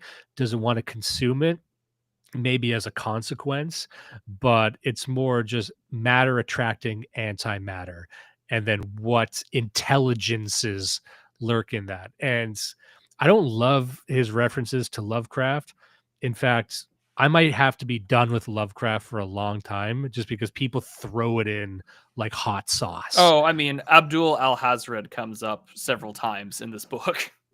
Yeah, for those who know their H.P. Lovecraft. It's almost just a gesture towards, oh, look, big entities you can't understand, but it never improves anything. I'm not saying anything against Lovecraft. The worst people are too into Lovecraft is the problem. And I would just like to see it removed from this. I don't want to hear about the old ones. I don't want to hear about mind bending entities. Just fucking forget about it. Describe it in some other fucking way. We must move past it. Read another book. Sorry. Do you want to keep going in this part? I think the only thing there is just at the end, is the last sentence here, because this is sort of a big part of the text, I think. Yes, in short, oil trade in the Islamic network of petropolitics is primarily used to recharge and benefit neither the wealth of countries nor the production of spheres, but the pipeline itself. And by pipeline, we don't mean just like physical oil pipelines, but the pipeline in which this entity beneath the earth, in which oil is alive, is now raging a war against the sun, against capital, against monotheism, which were these tools that actually this oil itself, this germline, created in order to spread itself. So you're given actually a very rational, materialist explanation for religion. You're given a materialist explanation for why things are the way that they are, and that Islam is this medium to spread the Tyrolean lube of oil in which we are now going to create basically some form of the apocalypse in some form or fashion. And we can reference Zoroastrianism, Babylonian texts and epics, Islam, and the Bible. And it's all going to just sort of be there. And this is where I feel very X-File-y, where all these Near East religions come together to explain something that everyone's only got a sliver of understanding of and gets lost in the metaphysical sauce, when in fact there's actually a rational scientific, or in this case, fictional scientific explanation for what it is, and it's way more terrifying because, cosmic horror, and here we are, you're nothing. I'm just looking at Sean Wyland's quote here. Joe Rogan's right. Oil is an ancient alien technology. Uh, I wouldn't even call it technology. It could be understood as oil is that which causes us to even create technology. You would have to invert that. But I'm just looking at a section here. I kind of want to just keep moving into this area here. The major hyperstitional entities of the ancient enemy or oil, because oil is referred to as the ancient enemy in this. It is the enemy of mankind. It's the enemy of the earth. It is causing all of the problems, as traced by the ancient Middle Eastern cult of the Blob, or the people of Naft, meaning oil, are frequently referred to as Naftanese, a cult reconvened after the execution and disappearance of Ankh, are as follows. The hunter of the Dead Seas, Ghul in Naft, or the oil fiend in old Arabic and Farsi fictions and folklore, stalks over the deserted plains of Arabia. The nether blob, an anorganically synthesized material seething up from the primal interstellar bacterial colonies existing in the bowels of the earth.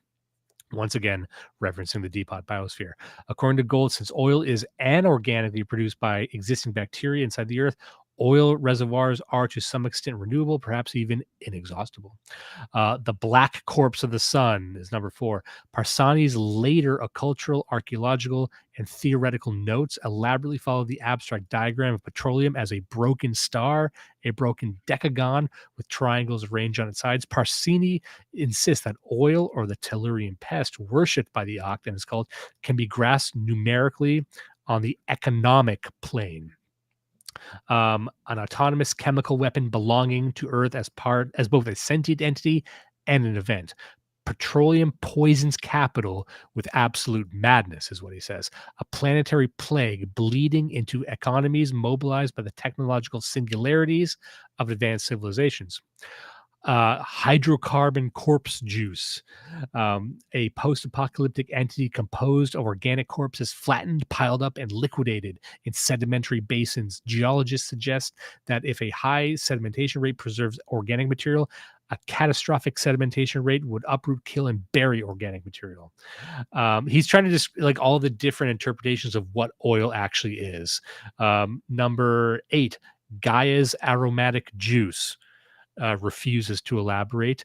The pipeline crawler, or Go Juice, a code name for an autonomous vehicle which smuggles Islamic war machines into Western civilizations. That's another way to explain what Prue was just saying. An autonomous vehicle, meaning it controls itself, which smuggles Islamic war into Western civilizations. But on the other side of the panorama, it is in fact the slow penetration of other narrative entities of petroleum into the rectal depths of all political orientations, whether formulated on religious platforms or not. And again, we see the narrative, we see the story, and we're going to connect this to plot holes in a second. But remember how this started by saying that these sort of ancient demonic gods, they deal in narratives, they corrupt stories, they are plot holes, so but these things can infect political narratives, which in a sense, if we're just treating this as poetry, you would say, okay, oil takes over our ideologies. It takes over our political positions. It corrupts all of that and brings it into the trap door of the Middle East and the trap door of oil. And that there's a case to be made that as technology advances, you become entrapped more by oil. If we are proceeding towards the Kurzweilian singularity, oil becomes so critical to our existence. We will become slaves to oil. That's another way to imagine what he's saying. What do you think about all that? Well, that's really the big takeaway with the reference to sort of just like the petrochemical being everywhere, and that all of our politics now are. What did he say? We live under a petro-political system, And I think I mean, I referenced Chad Hagg earlier, and I think he has a line somewhere in either one of his books or one of his talks where he says something along the lines of like, when mankind, like when this period of history is dug up in like a fossil record, there's just going to be like this inch thick layer of plastic. And this kind of hits hard here in that respect. Yeah. So I wanted to get a bit more into whole space or holy space, because this is, again, I thought this was silly when I first heard it, but the more I meditated on it and the more I realized that he was trying to talk about narrative incursion and trying to spatialize the idea of a plot, because at the core of this there's a very Western proclivity to spatialize and systematize and imagine the narrative as a landscape that you can inhabit. It's something that grows and something that takes on a life of its own, which is, I think, a distinctly modern phenomena. So, something, if there is, if we spatialize the plot and there's a hole in the plot, what does that hole represent? How does that happen? It's a lapse in logic, but it's something else if you treat the narrative landscape seriously. So, I started liking the most preposterous part the most. So I'm looking at page 57 here. It says, according to Parsani, the Earth always plays the role of a subversive insider against the empire of the sun, which has given rise to terrestrial orders, politics, and modes of living based on its hegemonic stardom. In his writings, Parsani calls this model of insurgency and participation, which is sometimes equated to the Horald. I don't know even what he could be trying to say there, but anyway, Horald body of the Earth or non-holistic terrestriality, Kazajar. The term Kazajar technically and linguistically eludes translation, but might be rendered with considerable mutilation as whole complex, or more accurately, and then there's like a two, he's being, again, cute here, whole complex with a hole that he drew with two brackets. Anything Middle Eastern can, it seems, only be examined or even emphasized with in the wake of petrological reason and whole complex. These two unholy, he's being funny here using the word whole and holy like this. Two unholy elements constitute the foundations of that instrument of inquiry and analysis identified by Parsini's bewildering term, bacterial archaeology. Holy space, or more accurately, whole complex, speeds up and triggers a partial subversion in solid bodies, such as the Earth.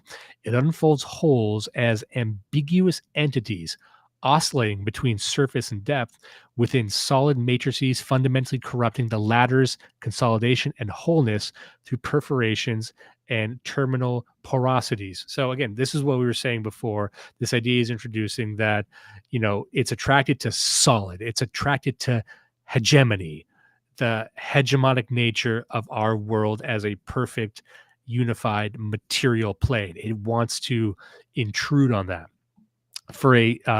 He goes on here, for a solid body, the vermiticulation of holes undermines the coherency between the circumferential surfaces and its solidity. The process of denigrating or degenerating a solid body by corrupting the coherency of its surfaces is called ungrounding. According to Lovecraft, the realism of horror is built upon poromechanics. Lovecraft's poromechanical universe, or whole complex, is a machine to facilitate the awakening and return of the old ones through convoluted compositions of solid and void. So that would be another way to phrase what he's talking about. It is the void puncturing through the Earth, and to undermine its coherency, because that's what it wants to do. It wants to attack perfection and coherency. Would that be an accurate summary, do you think? I think so.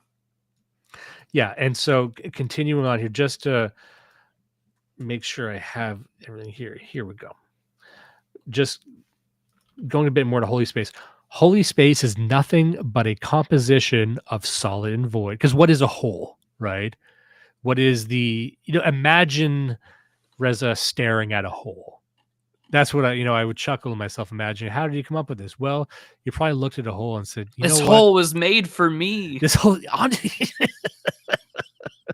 well, this hole is made for everyone, and here's why that's a bad thing. But yeah, he's looking at a hole like, what is a hole? Well, it's its absence of material, but you can only have a whole surrounded by material. So it's this oscillation between the ground and unground and existence and absence. So you can see the gears turning on, contemplating the nature of a whole. I'm like, okay, that's kind of interesting. I don't dislike that. He says, holy space is nothing but a composition of solid and void, a vermicular one borrowed by worms, or vermicular lines convoluting anything they touch, overspreading the whole complex as a vast altar which asks for the solid as a sacrificial meal, awakening thousands of vermiculating lines to scour the solid and carve a polished, leering cue out of it. In any composition, the solid narrates the anomalies generated by the void or the infection of the void through the solid. When the void comes to the solid, it works as a convoluting plague, a coiling, swirling epidemic, rather than a nullifying process or a solid annihilating agent. In a composition, there is no pure solid, but a defiled one, a diseased and deflowering solid. And so he develops that much later in the book about, like, it's not just a violent puncture, it is decay. It is something that kind of spreads. A hole bequeaths more holes. It's something that, defiles. And we use that. There's that word that keeps popping up in this book, defiling. Like, the void defiles the material, and its mere existence makes it want to propagate itself and spread like a plague rather than something that's truly violent. Sean Wyland, of course, saying, avoid the noid. You got to try.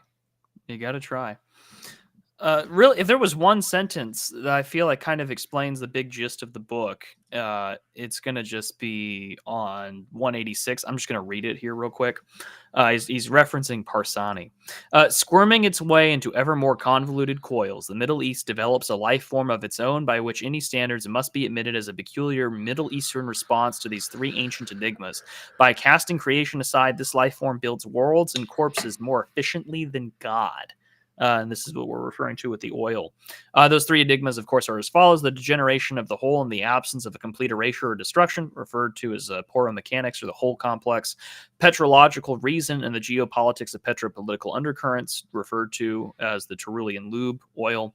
3, the enigma of openness on oil levels of or ale levels of economics, politics, religion, life, communication, etc. If the Middle East for Persani is an sentient living entity, its activities swirl around these three enigmas, riddling them to a greater extent and with each and every twist. And that is definitely why, if it's a living entity and it's going to swirl around, well, we've got to infect everything. That's the oil. There's your cancer, and there's your Islam. Yeah, it's he's trying to say it spreads without saying it spreads. As many people have pointed out, Islam seems to want to spread.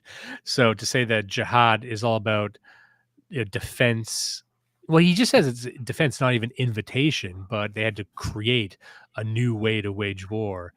To which we would say, well, what about the planes? What about what about the stabbings? Because there was stabbings and shootings even back then. It's not a thing that started happening in 2018. So I guess he needs to forget that part, just like he forgot about Israel.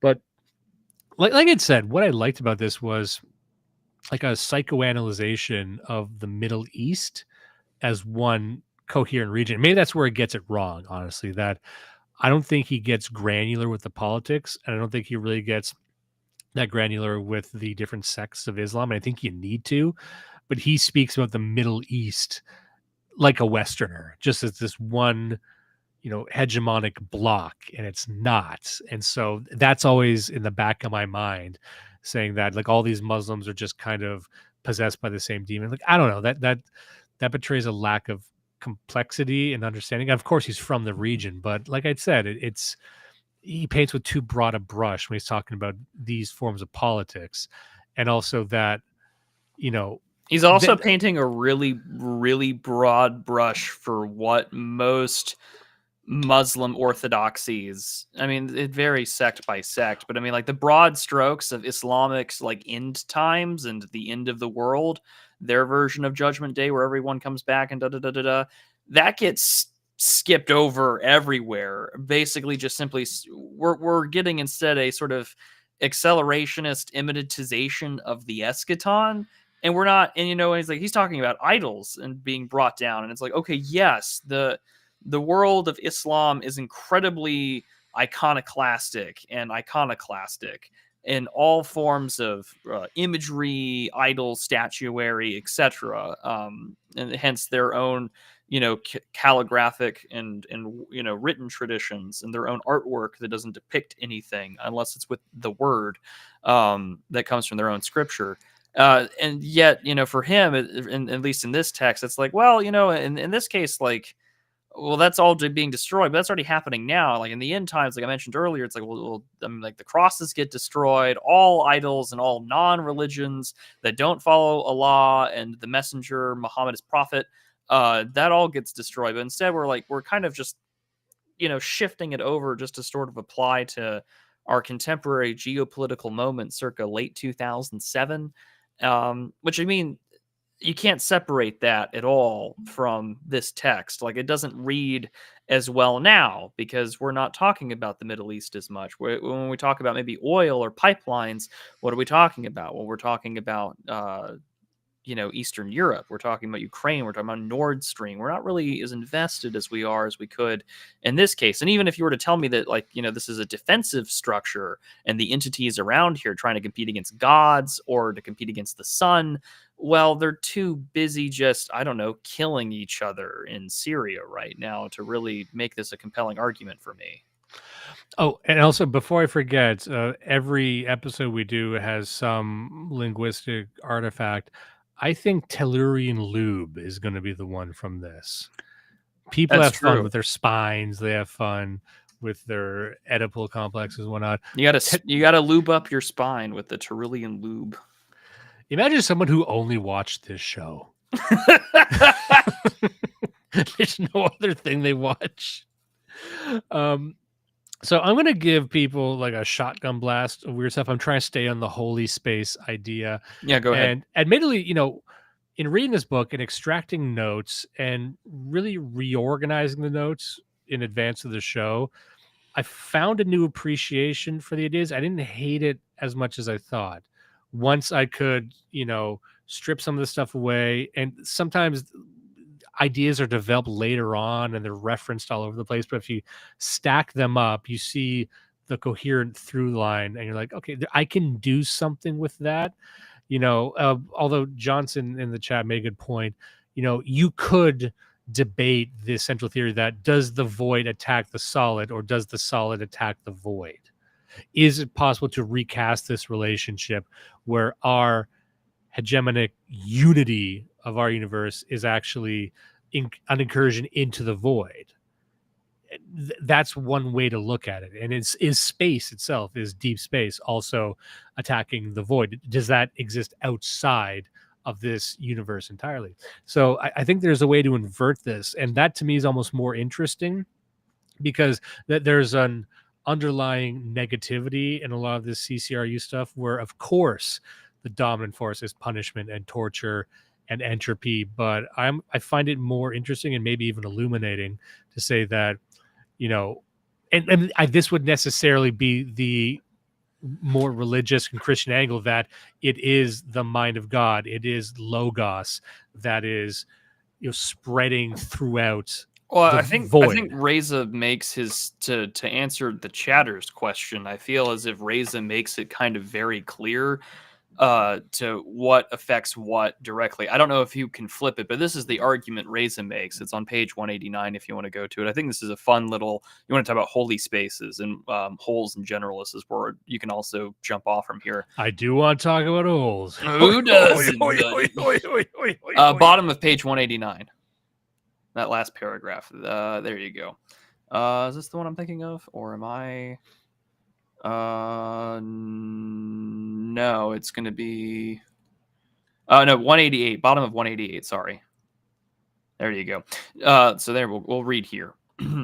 Decay can concretely, in the sense of pragmatism and political consequences, erase the definition of power by positioning P, mocked, over zero without solid, P divided by zero, as a process delineated not by dissolving power, but by keeping power alive within obscure hosts. An undead political machine, a Middle Eastern system, reveals its true lineaments in its decay. The utilization of power in a decaying system is a necrophilic experience. Decay mars power on virtual surfaces of zero, there to be rotten and reeked up, but above all, decay leaches death from the living without falling into the black transparency of death. While the advent of death heralds the end of any capacity for affording more, the reign of decay begins with the loss of such capacity. The progress of death, or this progressive death, which cannot eventuate complete removal or total destruction, can only be tasted through decay in its differentiated mess. Decay introduces power to the misadventures of matter, but it is entities as beings which narrate the adventures of decay as a cosmic odyssey between themselves. In decay, the limit and lineaments of objects are put to a test. A hyena is built out of a dog's corpse, which in turn generates plants, small maggots within smaller worms, within countless squirming bodies. The awakening of different species from a corrupting entity is inherent to decay. It is the unsettling revelation, as the German scholastic philosopher Henry of Hesse the Elder suggests, that it is not clear whether all men are of the same species or not, and so too with dogs and horses. Corpses which had been of the same species when living might differ in species from one another when corrupted. During decay, taxonomic indetermination and sheer equivocality blur the boundaries, not only between what different species, but also between different entities of the same species. When associated with decaying political systems, such obscurity suggests an ominous socio-political twist. To say that a decaying political system traverses and encompasses other political systems is dismaying enough, but to add to any political system, whether developed or democratic, I like that differentiation, developed or democratic, might be differentiated gradient of decaying politics is an unfathomable insinuation. Long story short, to your question, for Reza, that relationship is really just one way, that it is entropy itself that is going to rule over matter, and it's going to rule over all things. Yeah, and that's the arc of the book that I liked the most, and that was my main takeaway. Like I said, the through line is entropy, but by the end of the book, he's toying with this idea that when we think of decay, we think of death. The association is obvious with death, but he just sees that as another form of life, if not the ideal form of life, because we're talking about, I don't even want to say the word ideal. I don't want to put words in his mouth, but inevitable. That like the grand leveling of hegemony to just the desert, making everything the desert, and the desert defined as this landscape of decay, something that's always decaying, not as a form of death, but maybe even the ultimate form of life.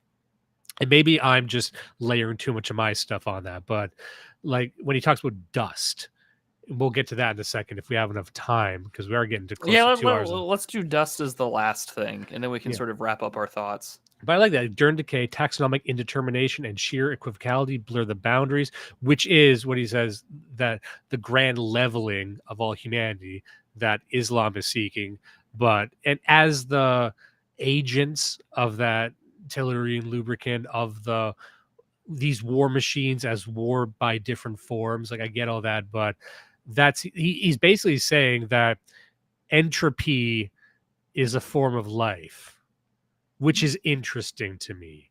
That holy space isn't just a void, it is this oscillating interplay between the material world and the void as its own thing, as a new form of life.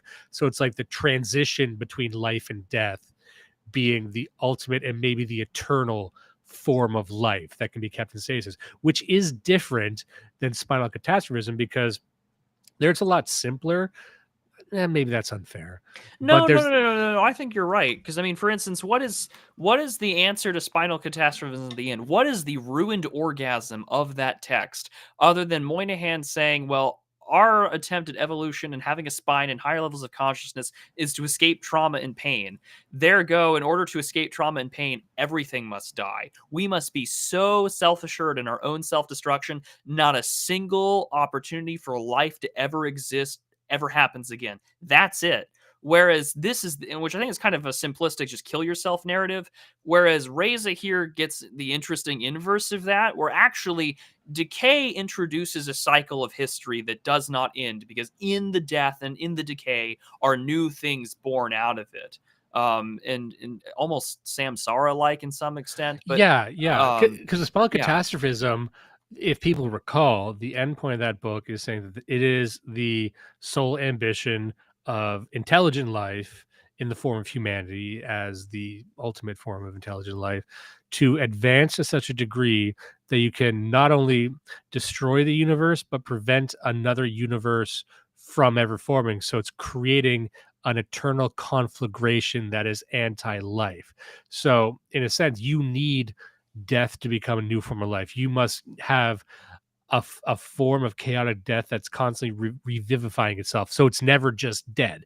It's never static. So within spinal catastrophism, you have the endpoint being just violence upon violence as life. And here you have decay as life. In neither of these models do you have just the utter stasis of eternal darkness of death. But it's you never achieve death. It's just life as anti-life, if that makes any sense. And so those are the parallel stories being on here. I think those are the sorts of concepts that emerge from this expanded CCRU universe. And if there's one pattern you can recognize, I think it's going to be, and even Nick Land gets in this when he says like nothing human survives in the future. Like he's even playing around with the idea of life itself, human life having to become something else that we might even identify as hostile to our former life. But our entire understanding of life in the future must mutate into something else. Does that make sense? Yeah, like, I mean, really a big part about this dynamism that he talks about is the dynamism in decay that we have in the world of decay, and he gets later on in the book that there is this, and it's also where he also reintroduces the whole sort of plot hole stuff too, is that and I was really reminded of Dark Souls. It's a terrible comparison, but my brain went to it because it's its own fiction. Like things get lost in the lands, in the sands of time, where time is convoluted.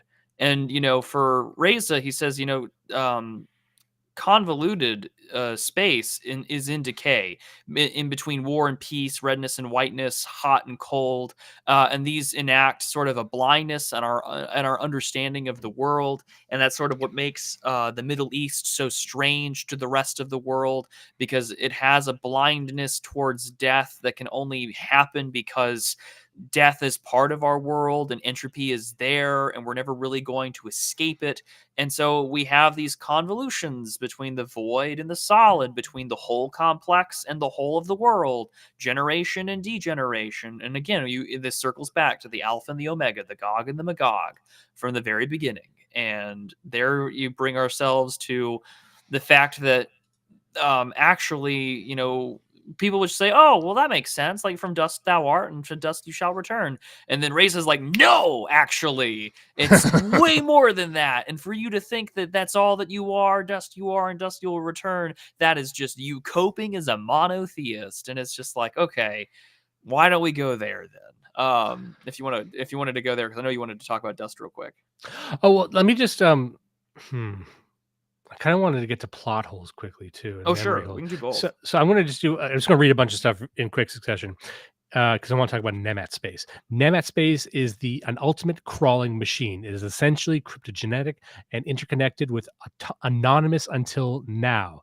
Anonymous Until Now is the model of time and whole complex, whose probes and lines of itinerancy move unpredictably according to both the subsoil and superficial ungrounding machineries that weaken the solid by perversely exploiting and manipulating it.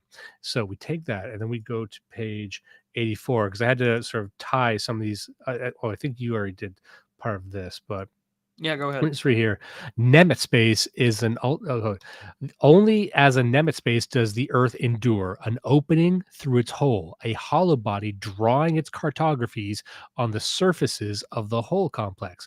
The awakening ritual that the cult of the old ones practices by surreptitiously speed the return of the elders involves messing with the solid part rather than submitting to the void. Such a mission constitutes advanced remodifications and operations on the solid part of holy space, um, opening yawning pits as zones of their rebirth.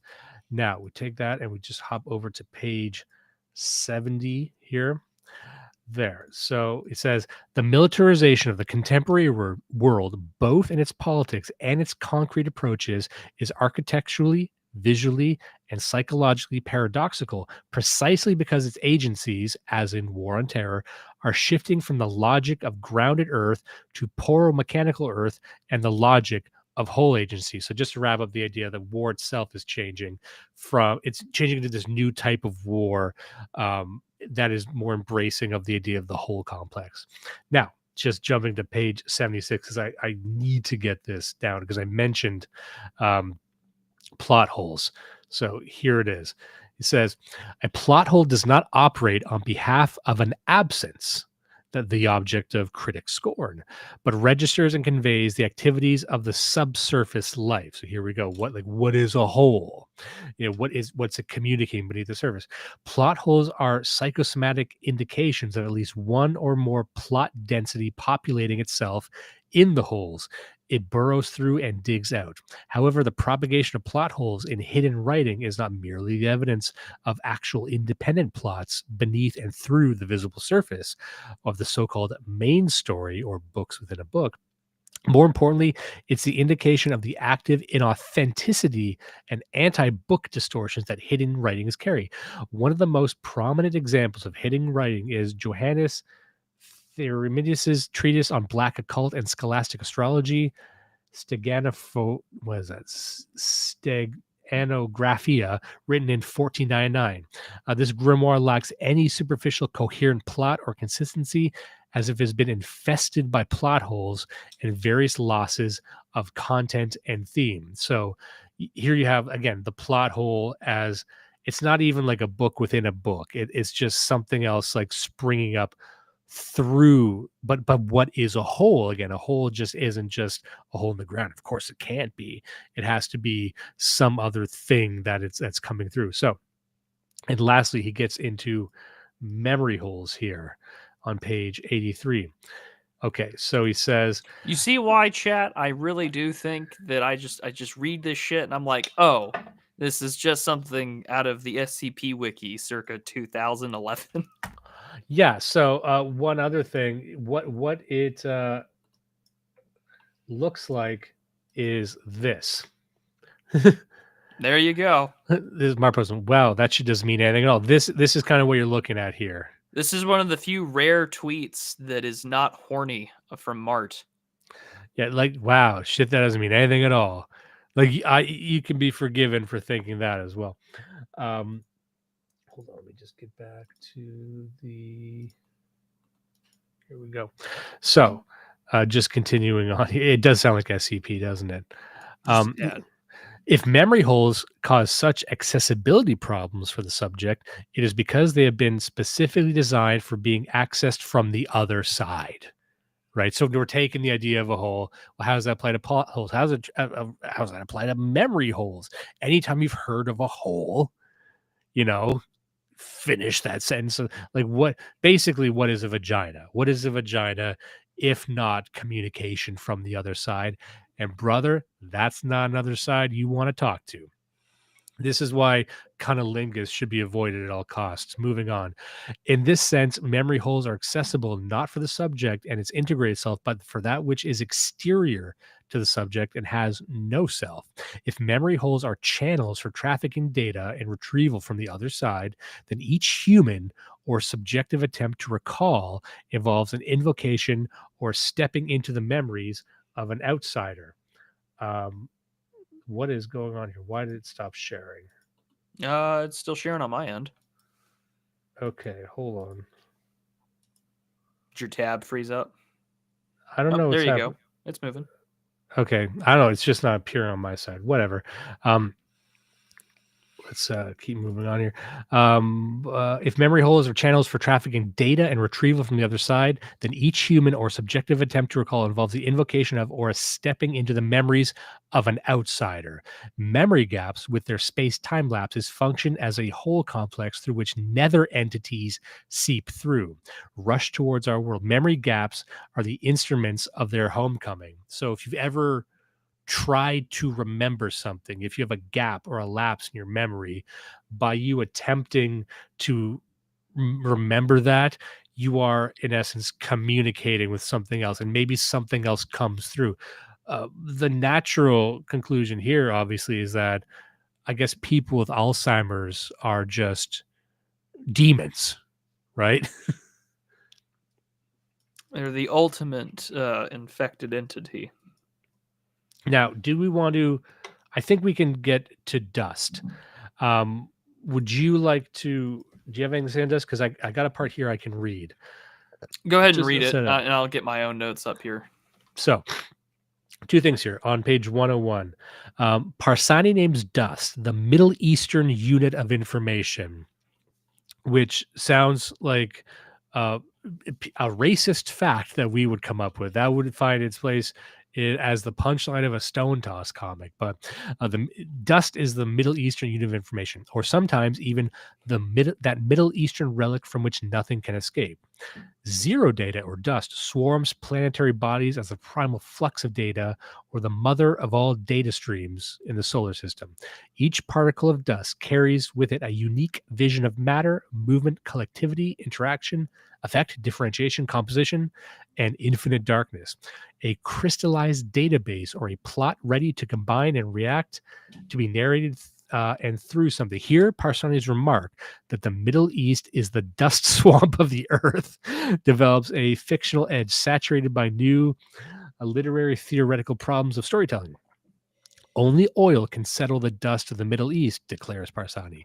Both dust is real nomadic entity because it migrates elsewhere, spiriting itself away as an elusive ground, a bogus state.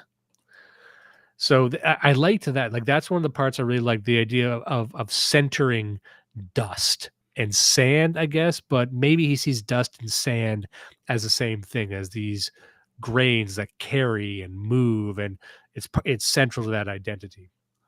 It is partially, but also that dust is still something that is used as part of life. It's not like the end.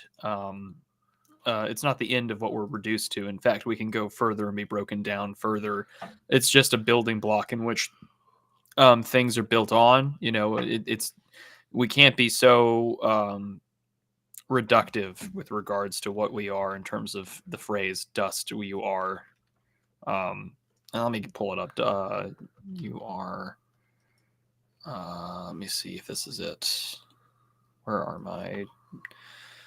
Oh, that's frustrating. Let me make sure I have it. But basically, the other thing too about monotheism that Reza gets onto, he says that if there was an end of history, i.e., an end of monotheism, he would argue that Islam is the form of it, and it will inevitably, you already have Sharia law despite your fears about it, and that it is going to be with this sort of hubris, what he would call Aryan characteristics, building off of his Persian background, that you are now going to have an economia that will bring about its own apocalypticism in due time, and that you cannot just simply take it for what it is. And if anything, there's this Islam is just a form of Mesopotamianism that communicates a new birth of society and a new birth of time, and that the Middle East is what's going to spread about and bring about the end, and oil is the way it will do it. Yeah, and just to keep on that rail of dust, he says, dust is not the surplus of the ground's groundness and the sun's thermonuclear capitalism. Quite on the contrary, Authorial genesis and creation are the surplus of the dust's mess hysteria. Creation is the surplus value of the Ouroboros cycle of the pest which lays its eggs via devouring, twisting, and materialism. Dust is a dry torrent towards an outside, only plausible as pest. If the morphology of weapons has to undergo a revolution in the war on terror, that revolution can only take place through morphing into dust and spores, providing weapons with cutting-edge compatibility with the socio-political sphere, belief dynamics, people, and geography of war. Now that actually sounds realistic, saying that the morphology of war will be, what are nanobots, what are drones, what is the, making weaponry into autonomous flows. Now, this is obviously before that time. I would imagine Reza would look upon swarms of drones, insofar as he actually believes this, and this isn't just a literary flight of fancy, but he would look at it seems to be weaponry is advancing into the realm of artificial intelligence and swarms and drones. And this is also why he talks about how you can't ever really get rid of that oil. And he spends a very early page on talking about like jungle warfare, specifically Vietnam, and how that now comes to the Middle East. And now that you're dealing with sort of like desert warfare or desert techniques, because for Parsani, and really by extension, we just really mean Reza here, dust itself is the ultimate tool. It's the ultimate nomad. It's the ultimate nomad war machine because it can migrate elsewhere. It can blow itself everywhere. And dust itself will spread throughout all parts of the world. And so, because it's, part of that, it contaminates all of the sort of Abrahamic monotheistic religions on Earth that are so dominant. The order of the divine or the order of oil can now bring about dust everywhere and spread itself. And so, we're not just reduced from ash to ash, from dust to dust. If anything, even if you are reduced to that, whether that be through war, whether that be through decay or anything else naturally, you're still going to be able to spread. And this entity itself can now spread throughout the rest of the world. And that means whether it's be through pestilence, whether it be through, our pipelines of oil itself or through the war on terror, we are now going to be part of ourselves here in that fog of war, again, dust. Talking about the hyperstition laboratory. If to dust is to kill and dust to dust is to render into nothingness, then we reach sort of this omega point where the apocalypse will be reached, where dust is spread throughout. And for him, for Reza, he's like, well, this is how Islam interacts in this part of the world. Yeah, that's a great point. And I know we need to get going soon, but I just want to read a couple more parts here. Yeah, go for it. I know you talked about, pestilence there. He says Pazuzu, the Sumero-Assyrian demon of epidemics, is an occult operative of the xeno-informatic abomination or dust. Pazuzu specializes in scavenging the stratified earth and its biosphere in the form of dust, which is then uplinked to alien currents flowing in the universe. These combinations of dryness and wetness are earned back to Earth to disseminate disease, according to the Assyrian axis of evil against evil. Pazuzu, the demon, feeds on dust, which is I think it's Kabbalah here, Kabbalistically equal to know God. The face is of limited relevance for a rigorous archaeological investigation into the demonic. Even the most distorted, disfigured, and grotesque faces cannot be identified as evidence of a demon. That is to say, defaciality cannot be a constitutive element in diagramming a demon. So I think that kind of summarizes where he goes with dust in this. But once I was reading that, it really connected if I'm being generous, the points he was trying to, establish here, which is he's not even condemning it. He's just saying this is what it is.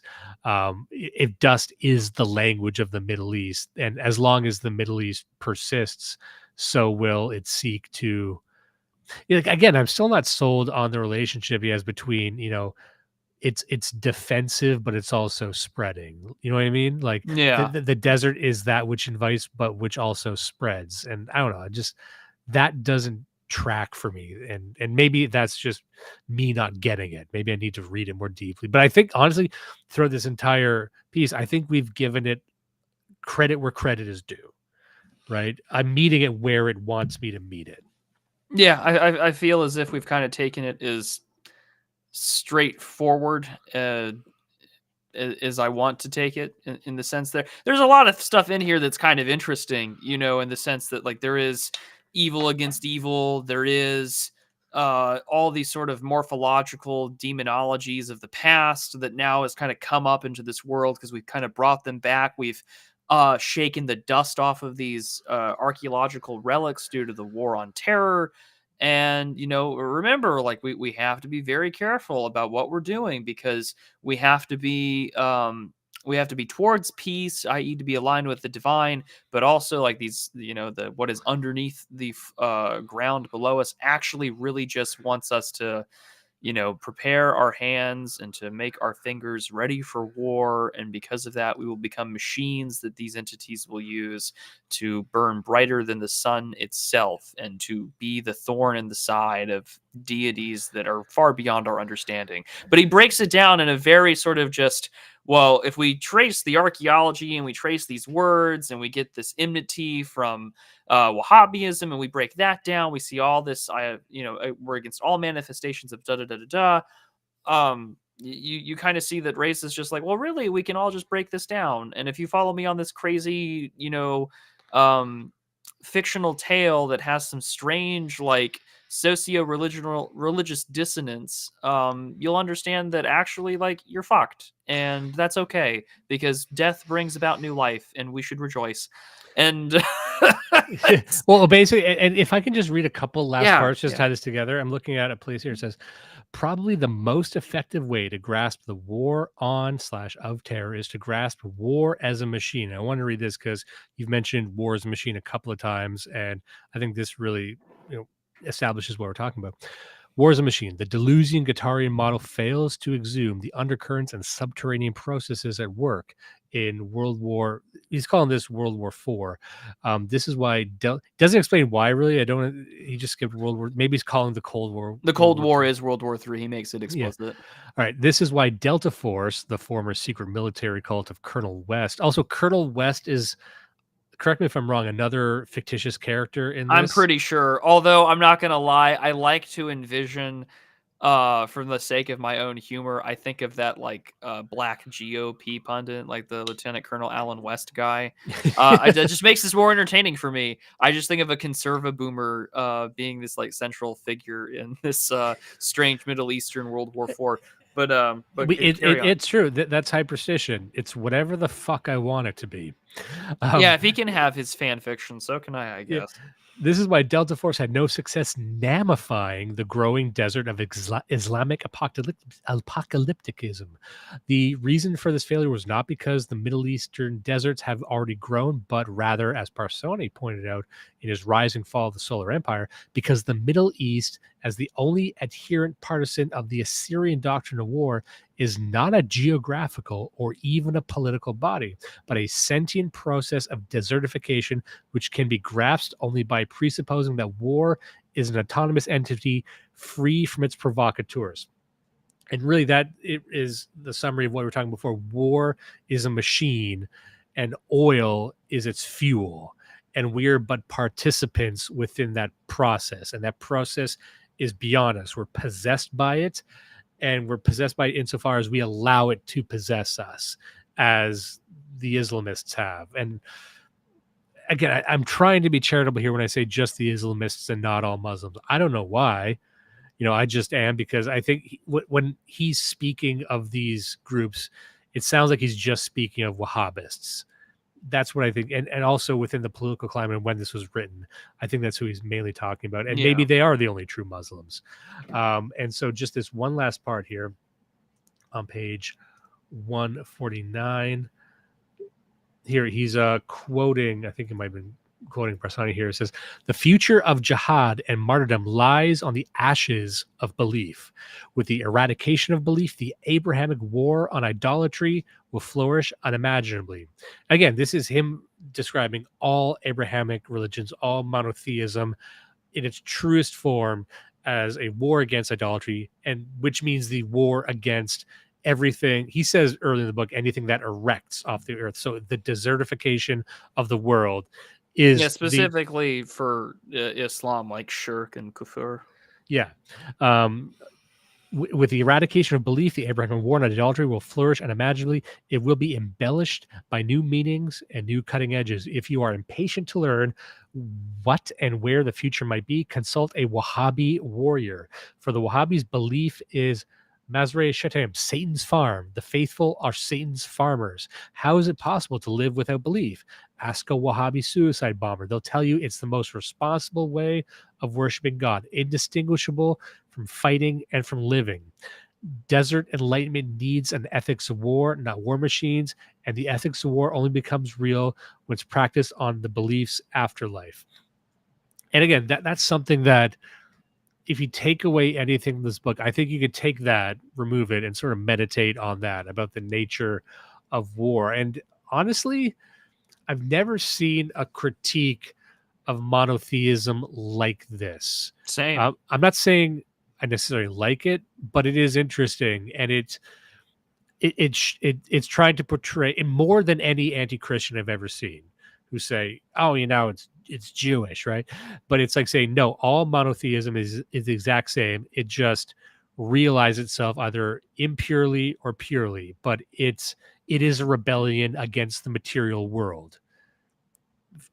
Maybe that's true, but what is the materialistic extension of that? Well, it's the desert in all its forms. And what is the desert if not the grand leveling of the material world?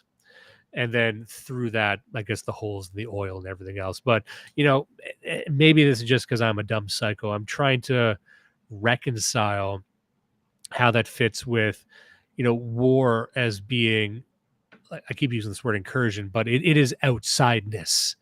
It is the outside attacking the hegemony. So all monotheism in that respect is just, we're all agents of that outsideness. However, he's not even saying that's necessarily bad, but I guess that is, like, if the future is this stasis of decay, like that is the perfect synthesis. That is sort of the Hegelian dialectical synthesis between, that is the whole realized. That is, you know what I mean? Like, I don't know, like it's, and I guess this is what this book needed, a conclusion. It needed something, it needed a singular author to give it coherency. I think, even though it was written by a singular author, but it pretends it's not. So it says, here's a bunch of stuff, but I need it gathered up into something that, you know what I mean? Like it's just strands that are left hanging there, right?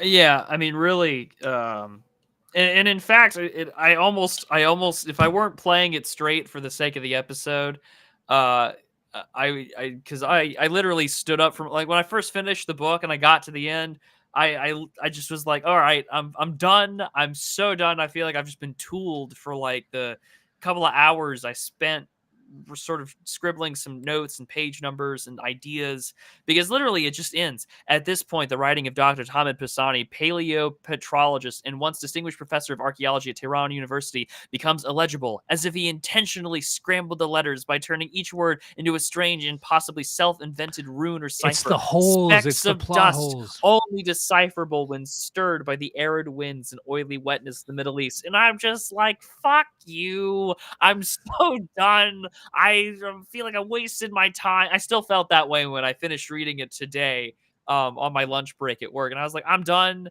I'm ready to just read like shitty SCP Red King fan fiction. Like, but you know what? I'm done. Reading this back to back with Dune would be a trip. Because Vulpus Persona writes a comment here: God made Arrakis to test the faithful. Yes, I mean, this is what it is. He's just like, God made Persia to test the faithful. God made Persia. God made the oil. The spice must flow. The oil must flow. It's just as if the CCRU fan fiction with the Barker, Charles Daniel Barker, met Arrakis, except there's no Fremen, there's no savior, there's no messianic figure, there's none of that. There's no Benny Gesserit. commensurate, but instead this entity underneath. There's no worm except the pipelines because the spice must flow. I'm done. Yeah. What a great way to finish it. Just Yeah. another book where I read. This is 2 books that are CCRU-esque or directly affiliated that end with just a ruined orgasm of intellectual masturbation. I'm done. But like with spinal catastrophism, there are elements that will stay with you. And in reading this and talking about it, I'm going to carry that with me. I'm going to carry with me, as silly as it sounds, the holy space, the decay as eternal stasis, as the ultimate form of life. There's something that I don't know what to do with that, really. I don't know how to apply that, but I don't know. It's just an appendage to the central CCRU, the CCRU expanded universe, which we jovially call it. But that is a truly 21st century. One thing we had said on the show a long time ago is that I don't think we've seen a real 21st century ideology. Not yet. But I think a contender will one day emerge from the CCRU thing. Like I see the echoes, I see the pangs of something, and the way they're playing with time, and the way they're playing with time and stasis, but and this is the danger, from a truly nihilistic angle. And I do wonder if there's a way to crowbar that nihilism out of it. And like we had said before, a way to completely invert it into something a bit more positive, something that doesn't just doom us all, because really it's nihilistic in the sense that the only future is inhuman decay or perpetual revitalizing heat death of the universe. And if you reject that, but then what? There's building blocks within here I think we could use. And again, like I said, knowing that Reza had such a prestigious background in math, I wish that came through a bit more, or he was explaining the math that wasn't in a way that wasn't trying to obfuscate. Because every time there's numerology or anytime there's equations, I get the sense he's using it as seasoning. He's not actually trying to explain a mathematical idea. He's trying to say, look at this weird equation I found. But, if this is a man who understands math, like I would have appreciated he integrated that more, and it would have made it more interesting to me instead of just ornamental. I want to give him another shot, but I want to read his latest book, Intelligence and Spirit. There's something because I want to see what he's like when he's not doing theory fiction. Yeah. Like Thomas Moynihan just like moved away from spinal catastrophism into geopolitics too. So no. I actually want to read a second book because I think it's called X or like the history of extinction or something like that. Yeah. Because what it is that he takes the conclusion of spinal catastrophism, like that mankind is ultimately aware of its own extinction, or that it can imagine its own extinction, and then he just builds off of that. And from what I've seen and read, he seems to be building off a little bit of like Nick Bostrom and a little bit of George Bataille. And I want to read it because I'm curious to see where he takes his nihilism. And then in the same way here, like Reza's book, Intelligence and Spirit, talks about intelligence. What is the ultimate form of it? And can it overcome our current state of affairs? Like that stuff's more interesting to me because it's messing with German idealism. But instead I've done 2 books now of these guys where it's theory fiction. Although I will thank Moynihan for not doing as much of that as Parsani does in this, or fucking Reza, whatever. It's the same guy. If we leveraging all of our networks, everything that we can bring to bear, if we can do one stream where we get Reza, Moynihan, and Nick Land on, that might. I don't think they would. I think that both of those two would say no if Nick came on. So like, I don't want to be on I'm already on a edgy podcast with 2 people that they would have no problem calling fascists. They don't want to talk to Nick. Do they hate Nick Land that much? Because I don't know. Because I mean, like the Plutonics geotrauma people, they call Nick Land like a burnout who just like regressed into fascism. And I'm like, not Nick Land is still pretty much the same guy from 20 years ago. He's just more realistic about the fact that we're all killing ourselves with liberalism. Also, to call Nick Land a burnout, he's the only one that is in any way culturally relevant. Correct. Like he's the only one. He's the only one that I would put him like. up There against... are HRT addled like Zoomer theory cells that will read Fang Numina and True Now only to like have their hearts broken when they realize Nick Land is like talking to people like you and I. But it's like for them to say like, oh, we're better than him. Like, no, you're immeasurably worse. It's like I would hold Nick Land up with, I've mentioned him before, Slavoj Zizek, as the only two, let's call them philosophers, that could get young people really fired up, really into this, and create proselytizers, people who are agents of these ideas out in the world. Like, who the fuck else? What the hell is going on r/philosophy, if not just talking about these two? Who else? But I would love to interview Moynihan. I'm not gonna lie. No, I'd love to. I'm not even being sarcastic. I'm not trying to troll anyone with this. Like, I liked, despite everything we've just said, despite all of the, despite me saying that Moynihan and this book are ruined orgasms, I still want to talk to these people. Oh yeah, Behold says Fisher, I assume he means Mark Fisher, and the acid communists despise him as well. It's so much for horseshoe theory. Well, you know, if the acid communists and Fisher and the Fang Numina HRT kiddies are any form of horseshoe theory, it's that everyone acts themselves off in the end. Honestly, I don't know why these guys can't all be friends. Like, they're too weird not to be friends. I don't know why they can't be friends with each other. They all want to hang out, and they all eventually hang themselves. Yeah, they all want to hang out, indeed. So I guess we'll just wrap it up here. We've gone a bit over. Simple question: would you recommend the book? No. No. No, just because it pissed me off so much with its masturbatory theory fiction. Are there some cool ideas in here? Yes. Are there plenty of explainers, essays, and book reviews of this book? Yes. Go read those instead. I'm usually one to encourage you to read the primary text.